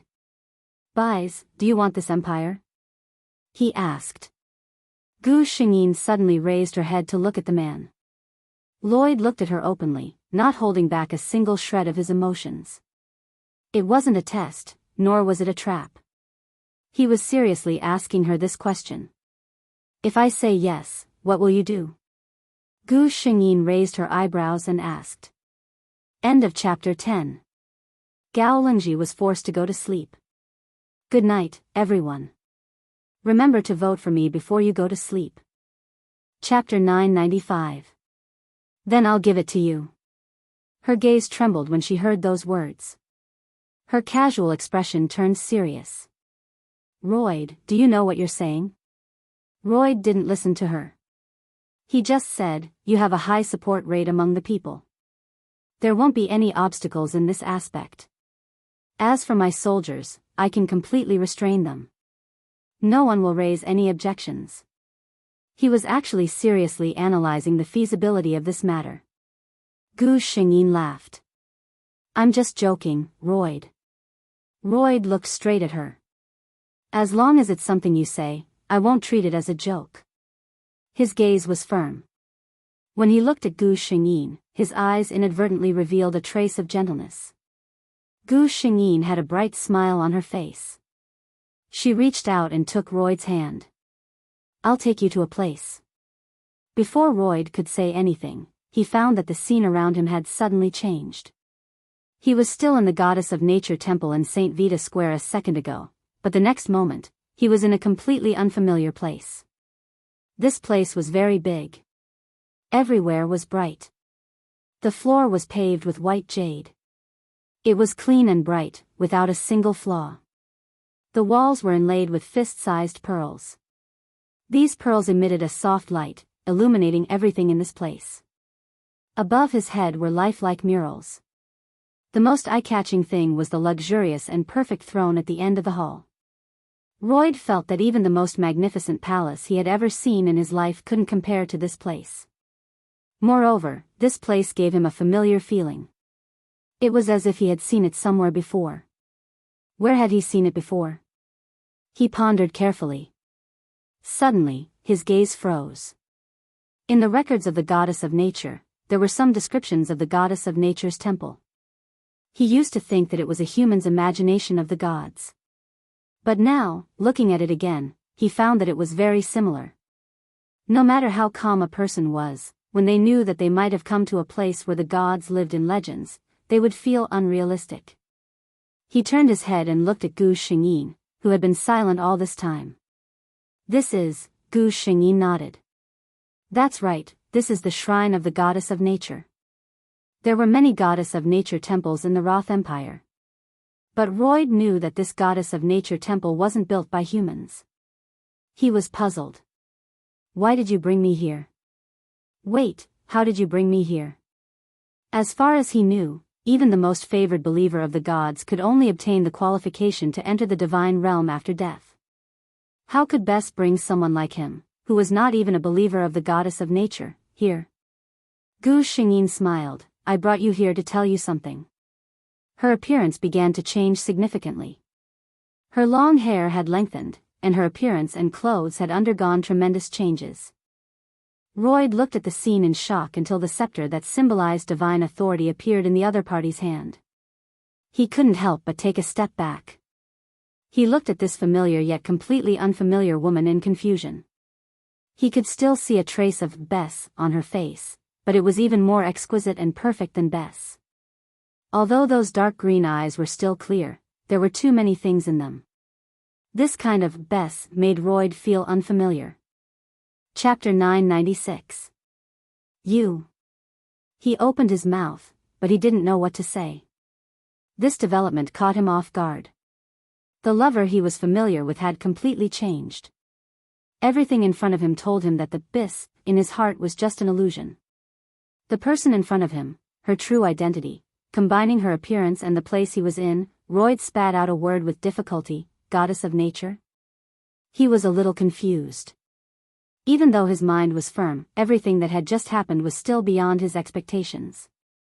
Gu Xingyin sighed slightly. "Royd, it's me." The indifferent divinity in her eyes quietly faded away, and the pair of green eyes revealed the gentleness and affection that Royd was familiar with. "All of this, what's going on?" Royd tried his best to calm himself down and asked. No matter what, he had to find out. Gu Xingyin waved her hand, and the two of them changed places. This was a huge garden, and there were exquisite tables and chairs beside them. "Sit down, Royd." "I'll tell you slowly," Gu Xingyin said. Royd sat down, and Gu Xingyin picked up the crystal pot on the table for him to drink. The goddess of nature personally poured something for him. Royd thought absent-mindedly, not many people have enjoyed this honor, right? Gu Xingyin slowly told him some things. "In the end," she said, "Royd, you heard it. I didn't come to the human world to lie to you." Royd opened his mouth. He really wanted to ask, then what about the things that happened between us all these years? Bess likes me, but what about the goddess of nature? Looking at her, he didn't ask in the end. Gu Xingyin, however, saw through his thoughts. She took the initiative to reach out and gently placed her hand on Royd's. "Then, Royd, are you willing to accept a lover who has changed her identity?" Royd looked up at her. Her face had changed a lot. If one didn't look carefully, they wouldn't even be able to see any resemblance between her and the human world. Only the familiar gentleness in her eyes was the same as before. This was his Bess. This knowledge calmed Royd down. Yes, so what if she was the goddess of nature? She was just his Bess. "Of course, my goddess." He turned his hand and held her hand tightly in his embrace. Gu Shengyin smiled. The name Bizi is just my alias in the human world. Lloyd, call me Bizi. Catrice. In the divine language, it symbolized nature and beauty. This was a title unique to the goddess of nature. Even in the era of glory, only the four lords were qualified to call out this name. But now, there was an ordinary human. C.A. Suisi. Lloyd called out the name clumsily. Gu Shengyin felt as though she had sensed something. She could clearly feel the passion and love in Lloyd's heart when he called out her name. The name of a deity had many meanings, especially when it came to the realm of the goddess of nature. Her name could not be said casually. Because she could sense everything. And now, Lloyd, I can answer your question. Do you still think I want the Roth Empire? Gu Shengyin asked with a smile. Lloyd only held her hand tighter. Then you can be my empress, Catrice. Chapter 997. The Empire's Grand Duke Lloyd led his army into the imperial city. Grand Duke Lloyd became the new emperor. Grand Duke Lloyd, now His Majesty Lloyd, went to the St. Vitus Goddess of Nature temple on the first day of his ascension to the throne. In front of all the believers, he proposed to the oracle, Bess, who was in the middle of answering the believers' questions. More importantly, Goddess Bess said yes. The citizens of the Roth Empire thought that the recent news was getting more and more explosive. They accepted the fact that the Roth Empire had a new ruler. After all, the previous emperor was reprimanded by God himself. Moreover, under the previous emperor's orders, the lives of the citizens were very difficult. After working hard for a year, they didn't even have enough food to eat. In their hearts, no matter how bad things were in the future, it couldn't be worse than now. As for what happened after that, the citizens were even more relieved. Being recognized by the goddess meant that the new emperor was also recognized by God. Lloyd held a grand wedding ceremony for his empress. On the day of the wedding, countless citizens gathered in front of the imperial palace to give their blessings to their emperor and empress. Standing on the high city walls, Lloyd looked down at the passionate citizens and said helplessly, "Your popularity seems to be much higher than mine." Gu Shengyin looked at him with a smile. "These people are all my believers. What do you think?" Lloyd replied seriously, "I am also your believer." Yes, ever since he knew that Bess was the goddess of nature, Lloyd had become the most loyal believer. In terms of faith, no one was more firm than him. With a smile on her face, Gu Shengyin looked up at the sky. In an instant, countless petals fell from the sky and covered the entire St. Vitus city in a rain of petals. This was the goddess of nature's blessing for the newlyweds. Countless believers began to pray. The relationship between His Majesty's Empress was very good. Many of Lloyd's confidants were worried that the Empress, as the goddess of nature's oracle, had a very high reputation in the Roth Empire. If the Empress had any thoughts of rebellion, it would be a disaster for the Roth Empire. Some even suggested that His Majesty slowly weakened the goddess of nature's faith in the empire.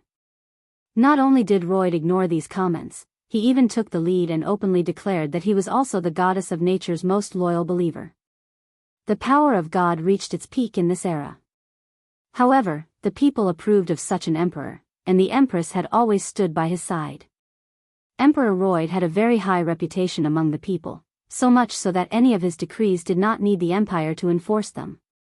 The people would naturally follow him. The goddess of nature's faith had reached its peak. This era was called the Glorious Rise by later historians, which meant that the glorious era that had disappeared was slowly awakening. During the Age of Glory, under the influence of the Roth Empire, some countries began to slowly regain their lost faith. A smile appeared on Gu Shengyin's face as he sensed the awakening of the sleeping gods. Their spirits was their soul's awakened gods. These gods would never be forgotten by their people. Chapter 998. Gu Shengyin had stayed in that world for many, many years. It had been so long that even she could not remember it clearly. She had stayed with Lloyd in the human world for decades, and then Lloyd had been accompanying her in the godly realm. Knowing the vicissitudes of life, humans had been moving forward.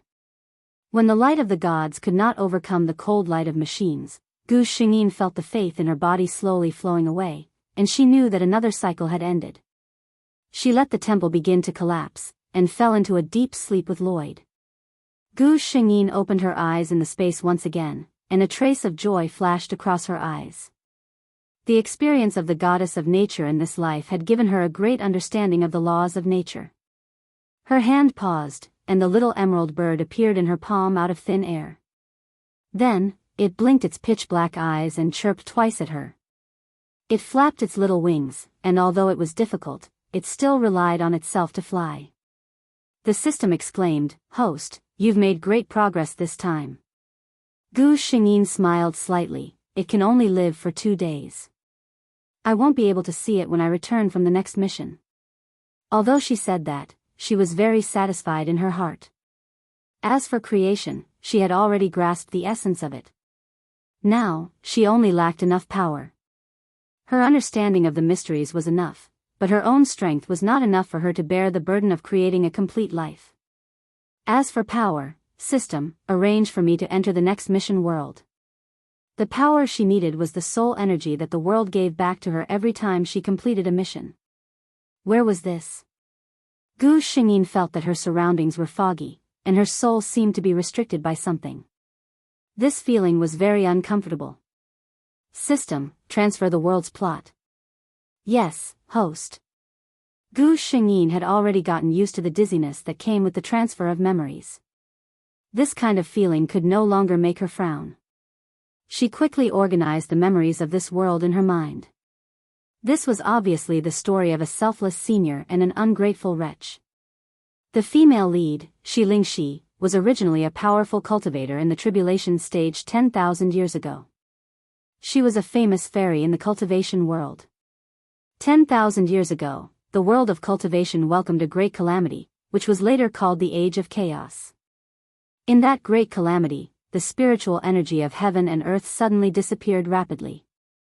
Those self-cultivators who relied on spiritual energy to cultivate fell in realms one by one. Their youthful faces instantly became haggard, and their long lifespans shortened overnight. Cultivators died in large batches. Even the tribulation stage powerhouses who stood at the top were not spared. At that time, Shi Lingxi felt the spiritual energy in her body rapidly disappearing. She knew that if this continued, she would inevitably end up like the other cultivators and die a miserable death. She gritted her teeth and made a risky decision. He extracted his own soul and injected it into the spiritual artifact, making himself an existence similar to an artifact spirit. If they were lucky, they would be able to escape this calamity and have a chance to make a comeback.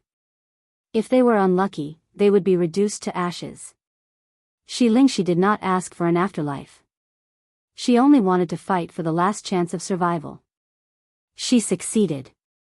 She sealed her own soul in her purple heaven ring. When the spiritual energy disappeared, she fell into a deep sleep, waiting for the next time to wake up. She did not expect that she would wait for 10,000 years. We know that in many Xuanhuan and Xiuzhen novels, the main character has a powerful cheat, and the female lead is now that cheat. See you tonight, and while you're at it, I'll ask for your monthly votes. Chapter 999. After the Age of Doom, the ancient cultivation world was almost wiped out. Those precious cultivation methods and ancient cave abodes had all disappeared without a trace. It wasn't until a few thousand years later that the spiritual qi of heaven and earth slowly overflowed again, that cultivation slowly recovered. However, after losing the brilliant geniuses of the antiquity times and the precious legacies of the sects, the cultivation world of today was completely different from that of the antiquity times. In the cultivation world, cultivators were divided into qi refinement, foundation establishment, golden core, nascent soul, incarnation, combination, and tribulation transcendence. 7 major realms. In the ancient times, there were countless high-level cultivators. In other words, nascent soul cultivators were everywhere, and golden core cultivators were like dogs. Only those who reached the soul formation stage were qualified to be called high-level cultivators. But now? Foundation establishment cultivators were considered the backbone of a sect, golden core cultivators could become sect elders, and nascent soul cultivators were like patriarchs in an ordinary sect. There were very few soul formation cultivators, and the only combination cultivator in the entire cultivation world was the sword sex Grand Elder. As for tribulation transcendence, they only existed in legends. Shi Lingxi was picked up by a girl named Jojo. Jojo was the daughter of a Qiao family in Dongyun City. The Qiao family could be considered a famous cultivation family in Dongyun City, but this daughter of the legal wife, Jojo's cultivation aptitude was even worse than that of a concubine's. In a world where martial arts were respected, one could imagine what kind of treatment she would receive with such talent. Ridicule, sarcasm, and disregard. The most likely outcome was that after she grew up, she would be married off to a talented disciple from a side branch by the family to win over people's hearts. Shi Lingxia's purple heaven ring was picked up by Jojo and bound with her blood. Although Shi Lingxi disliked this girl's extremely poor aptitude, she still did her best to teach her cultivation methods and refine spiritual medicine to improve her foundation. She only had one request: after Jojo became strong, she would find several very precious medicinal herbs for her to help her refine her body. What did Jojo say at that time? He swore to the heavens that he would go through water and tread on fire to find what Senior wanted. But what was the result? Jojo became more and more powerful. Her beauty, self-confidence, and reputation as a peerless genius spread throughout the cultivation world. Even a few outstanding young geniuses in the cultivation world prostrated themselves before her. Shi Lingxi didn't care about this kind of thing. When she was in the cultivation world, her reputation as the Jinghung fairy attracted countless admirers. However, Jojo's heart had grown bigger. The more she interacted with the senior in the ring, the more she felt that he was mysterious and powerful. Everything he had now was given to him by her. It was hard to imagine how powerful Senior was when she was at her peak. Wait for such a powerful Senior to regain his strength? By then, who would be able to see Jojo's brilliance? At first, she really wanted to repay this Senior, but later on, her thoughts slowly changed. In the end, she didn't know where she got an ancient cultivation method from. Soul devouring. Devouring other people's souls, one could obtain the other party's soul power, and one's strength would be greatly enhanced. The more powerful the soul devoured, the more benefits the caster could obtain. Jojo shifted her gaze to Shi Lingxi in the ring. Chapter 1000. If such a mysterious and powerful soul could devour her, once such a thought arose, it could not be erased. Unbeknownst to Shi Lingxi, the junior she had treated with all her heart was already plotting against her. When the entire purple heaven ring was thrown into the furnace, Shi Lingxi was still in disbelief. The purple heaven ring had cast a spell on her and she was trapped in it, unable to escape. She was tortured and roasted for 49 days. Her soul energy was weakened to the lowest point, and her spiritual consciousness was destroyed. The purest soul energy was devoured by Jojo. What happened after that was needless to say. Jojo's original constitution had been transformed by Shi Lingxi into a genius who was extremely suitable for cultivation. She also cultivated with the high-grade techniques provided by Shi Lingxi. In a few hundred years, she successfully entered the ranks of the top experts in the cultivation world and stood at the peak. No one knew that an ancient tribulation stage cultivator had once come to this world. According to the original plan, after Shi Lingxi successfully condensed her physical body, she would use her identity as a tribulation stage cultivator to establish a sect and pass down some of the powerful techniques and cultivation methods of the ancient times. The entire cultivation world would be shaken because of this, and the overall strength of the cultivation world would increase greatly. However, everything was ruined by Jojo. Gu Xingyin came back to her senses. She was now under the ancestral hall of the Qiao family's main residence. She had just woken up from a deep sleep. Of course, she had just slept for 10,000 years, and her soul energy was very weak. That was why she felt very uncomfortable under the pressure of the ring. If she did not find someone to form a contract with as soon as possible, her soul origin would be damaged due to her weakness. This was also an important reason why Shi Lingxi was so anxious to form a contract with Jojo. Gu Xingyin calmed down and said to the system, "Draw skills." This was a trap. The skills of the blood clan in the previous world were of little value. There was no possibility of using them at all. Gu Xingyin thought silently. I hope I'll be lucky this time. Ding! Congratulations to the host for obtaining voice actor Itsu Qingzhou's voice-changing skill. Gu Xingyin, not only do I want to say, hee, I also want to throw it in the system's face. She was from a cultivation world, yet she had such a useless skill. This system was actually flashing a black light. The system said, host, the system will not take the blame for this. This is a random skill, it has nothing to do with one's character. Gu Xingyin proudly expressed that she did not want to talk to the system today. After complaining for a while, they returned to the main topic. At this time, Jojo was only 12 years old. She was still the young lady who had no sense of existence in the Qiao family. Because she didn't have the talent for cultivation, her father ignored her. Her mother put all her energy on her newly born sister who was tested to have a Xian grade aptitude. Footsteps could be heard approaching the ancestral hall. Gu Xingyin watched calmly. Now that she was affected by her strength, her divine sense could only see within 3 meters of her. The door of the ancestral hall was opened a little, and a thin and weak figure squeezed in. Her face was delicate and pale. The red mole between her eyebrows made her face brighten up. Jojo. Gu Xingyin immediately recognized her. It was mentioned more than once in the original story. Jojo was most proud of the red beauty mole between her eyebrows. Seeing this, Gu Xingyin couldn't help but touch her face. Between Shirlingshi's eyebrows, there was a cinnabar mole in the same position. Chapter 1001. She watched as Jojo quietly walked in. Then, she looked at the table with longing in her eyes. The table in the ancestral hall was filled with food. Every day, a servant would place the freshest food on the table. Today, there were 2 plates of juicy peaches and a plate of whole chicken. In the middle of the table, there was a pot of spirit wine. Jojo looked at the food on the table and swallowed her saliva. She hadn't eaten this kind of food in a long time. As an unfavored daughter, she was always given the worst food in her small courtyard.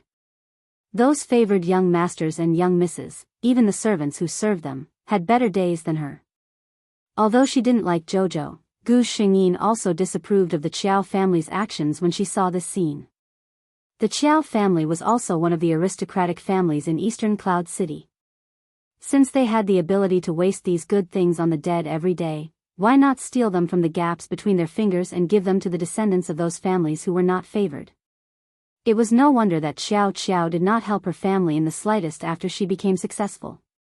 Even those clansmen who had bullied and humiliated her in the past were all taken revenge by her extremely cruel methods. Jojo looked longingly at the plate of whole chicken. She didn't dare to eat it. Every day, someone would come to inspect it. Once the roasted chicken was touched, it would be noticed at a glance. She walked in front of the peaches and took one. Then, she cleverly arranged the rest of the peaches in a different way. It still looked like a whole plate. Gu Xingyin watched her wolfing down the food. She secretly praised her for being so smart at such a young age. In the original plot, Jojo appeared here too many times and finally attracted Shilingxia's attention. In the end, she decided to appear and form a contract with her. Jojo's fate changed because of Shilingxi. But this time, Gu Xingyin didn't plan to give her this good opportunity. She had no interest in raising another ingrate. When Jojo finished eating, Gu Xingyin thought that she would leave. Who knew that she actually knelt down in front of the numerous memorial tablets in the ancestral hall? Only the heavens knew that although this place was built to be very spacious and bright, it was filled with memorial tablets that ordinary people would feel horrified just by looking at it. Jojo was just a 12-year-old girl, but she didn't feel scared at all. As expected, he had been abnormal since he was young. Ancestors, Qiao Qiao, thank you for the food, Jojo said in a low voice. She began to thank him, and then she began to talk about her troubles. When Gu Xingyin was about to fall asleep listening to her miserable experience, Jojo dropped a bomb. Those who look down on me and bully me, I, Jojo, swear that one day, I will make them wish they were dead. Gu Xingyin looked at Jojo's young face revealing a vicious expression that didn't match her age. She suddenly fell silent. See, this was a girl who had been crooked since she was young. Shi Lingxi probably didn't see this scene in the original plot. Otherwise, she wouldn't have formed a contract with Jojo so easily. With this thought, she felt the current strength of her soul and decided to rely on this little girl to get out. When Jojo didn't notice, a small hole suddenly appeared on the hard ground under her. A dark and inconspicuous ring was revealed, and then quietly slipped into her sleeve. Who? Gu Xingyin only felt waves of weakness coming over her. That simple action just now was already too much for her to bear. Chapter 1002. Jojo didn't stay for too long. After a while, the people in charge of guarding the ancestral hall would come in. Gu Xingyin was led out by her. She now planned to go out first, then walk around the streets to find someone pleasing to the eye, who had the best constitution, and cultivate him. As for the worry of raising another ungrateful person, Gu Xingyin said that she was not a saint. Before the contract was signed, both parties must make a soul oath first. She wanted to leave a backup plan. In this day and age, nothing was more reliable than one's own interests. Jojo walked in the huge Qiao family's mansion. Not to mention the masters of the Qiao family, even the servants didn't greet her. Jojo didn't care. She had long been used to this kind of life. It was good to ignore them, but she was afraid that they would vent their anger on her when they were in a bad mood. Gu Xingyin's luck was still not bad. In the blink of an eye, she saw Jojo go out in the afternoon. She hid in Jojo's sleeve, looking at the people around her. Shi Lingxia's memories were still entrenched in her mind. She was still very familiar with the situation of cultivators. Cultivators' aptitudes were divided into 4 ranks: heaven, earth, xian, and huang. Of course, there were also those with inferior aptitudes, such as Jojo, who walked like a cripple. She originally thought that she should at least find a child with earth-grade aptitude to teach. After all, Shi Lingxi had higher standards. According to her, only those with heaven-grade aptitude could be considered barely acceptable. Unfortunately, she overestimated the situation in the cultivation world today. Not to mention earth-grade aptitude, she followed Jojo outside for almost 2 hours and didn't even see a xian-grade aptitude. The rare ones were all huang-grade aptitude. Most of them were like Jojo, whose aptitude didn't even enter huang grade. She didn't have much time. Could it be that she also had to find a person with poor aptitude like in the original plot? Although she had a way to improve a person's aptitude, it would take too much time and energy to do so. Moreover, the foundation was still there. In the original plot, Shi Lingxi used a secret technique to raise Jojo's bone structure to heaven grade. However, this kind of raised bone structure was definitely a far cry from a true heaven grade bone structure. It was only in this era, where a heaven rank was rarely seen, that Jojo, a fake heaven rank, had the opportunity to shine. Jojo is out to sell things. She can exchange the little things she got from the Qiao family's old house for some low-quality spirit stones, which are useful for her cultivation. Gu Xingyin's gaze was suddenly attracted by a small figure. It was a small boy. He was very young, about 8 or 9 years old. His face was covered in dust and his clothes were badly worn. Such a child was obviously a stray child in this city. What made Gu Xingyin excited was none other than the fact that she felt an extraordinary bone structure in this boy. Without contact, she couldn't be sure of the specific situation. But who was Shi Lingxi? She was once a strong cultivator in the tribulation stage, someone who was infinitely close to the great Tao. In terms of eyesight, no one in this world could compare with her. This little boy was at least earth grade. It's him. Gu Xingyin was delighted. Jojo happened to pass by the little boy when she was walking forward. The black ring fell into the little boy's ragged pocket without anyone noticing. Gu Xingyin clearly saw the look of disdain on Jojo's face when she passed by the little boy. Humans were really strange. Even in the Qiao family, she was also the object of disdain. But outside, she couldn't help but show the most annoying look to others. The night was over. Good night, everyone. Chapter 1003. Gu Xingyin followed the little boy all the way forward. She watched the surrounding environment become more and more remote, from the lively market to the quieter civilian residential area, through the dark alley, and finally came to a desolate ruined temple. It was really desolate here. Even the wanderers with some strength would not choose to stay in such a place. Only people like this little boy, who belonged to the lowest level of the wanderers, would stay in such a place. Gu Xingyin felt a little distressed when she looked at him. Earth-grade aptitude, even in ancient times, such aptitude was enough to enter the top big sect and become an inner disciple. And in this backward era of cultivation, with such aptitude, he could definitely enter the best group of people. He could have been the moon surrounded by the stars, but he was buried in this small ruined temple. But fortunately, he met me. Gu Xingyin thought that with an earth-grade aptitude, she would teach him well, and his future achievements would certainly be good. In the future, she would help her find the materials to reconstruct her body and restore her peak strength. Then, she would not have to worry about not completing the task. It was a little cold at night, and this small ruined temple could not block the howling wind outside at all. Gu Xingyin looked at the little boy's small body curled up in the corner, and took out a fire starter from his arms with trembling hands. There were some branches in front of him, and it seemed that he wanted to make a fire.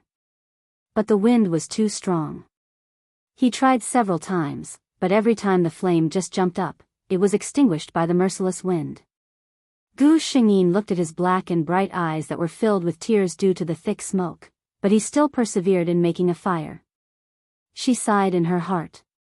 She had always liked children, and seeing this situation, her heart was a little tight.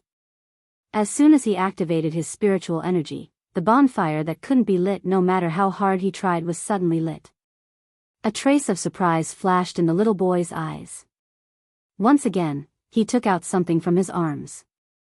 It was black and very small. Gu Xingyin took a closer look and found that it was a sweet potato. Looking at the size of the potato that was not full, it should have been thrown away by those small stalls, but it was treasured by this child. The little boy carefully dug out a small hole in the fire and stuffed the sweet potato into it. He had not eaten for a day, and this was the only food he had. For some reason, Gu Xingyin fell silent. "System, can you find his information?" Gu Xingyin asked. The system's white light flashed and gave a negative answer. The original plot did not mention this character, so it is impossible to verify. If an Earth-grade talent was discovered by the cultivation sects of this era, it would definitely be nurtured with great effort. How could it be unknown? The biggest possibility was that in the original plot, this boy's aptitude was never discovered, and he lived a miserable life. The little boy stared at the bonfire intently. This place could bring him warmth, and there would be delicious food later. Suddenly, an old voice rang in his ears. "What's your name?" "Ah." He raised his head in panic and looked around. There was no one around. Then, where did the voice just now come from? He could not help but move closer to the bonfire, thinking of the vivid stories of ghosts he heard outside the tea house during the day. It can't be haunted, right? Gu Xingyin looked at his frightened appearance with amusement.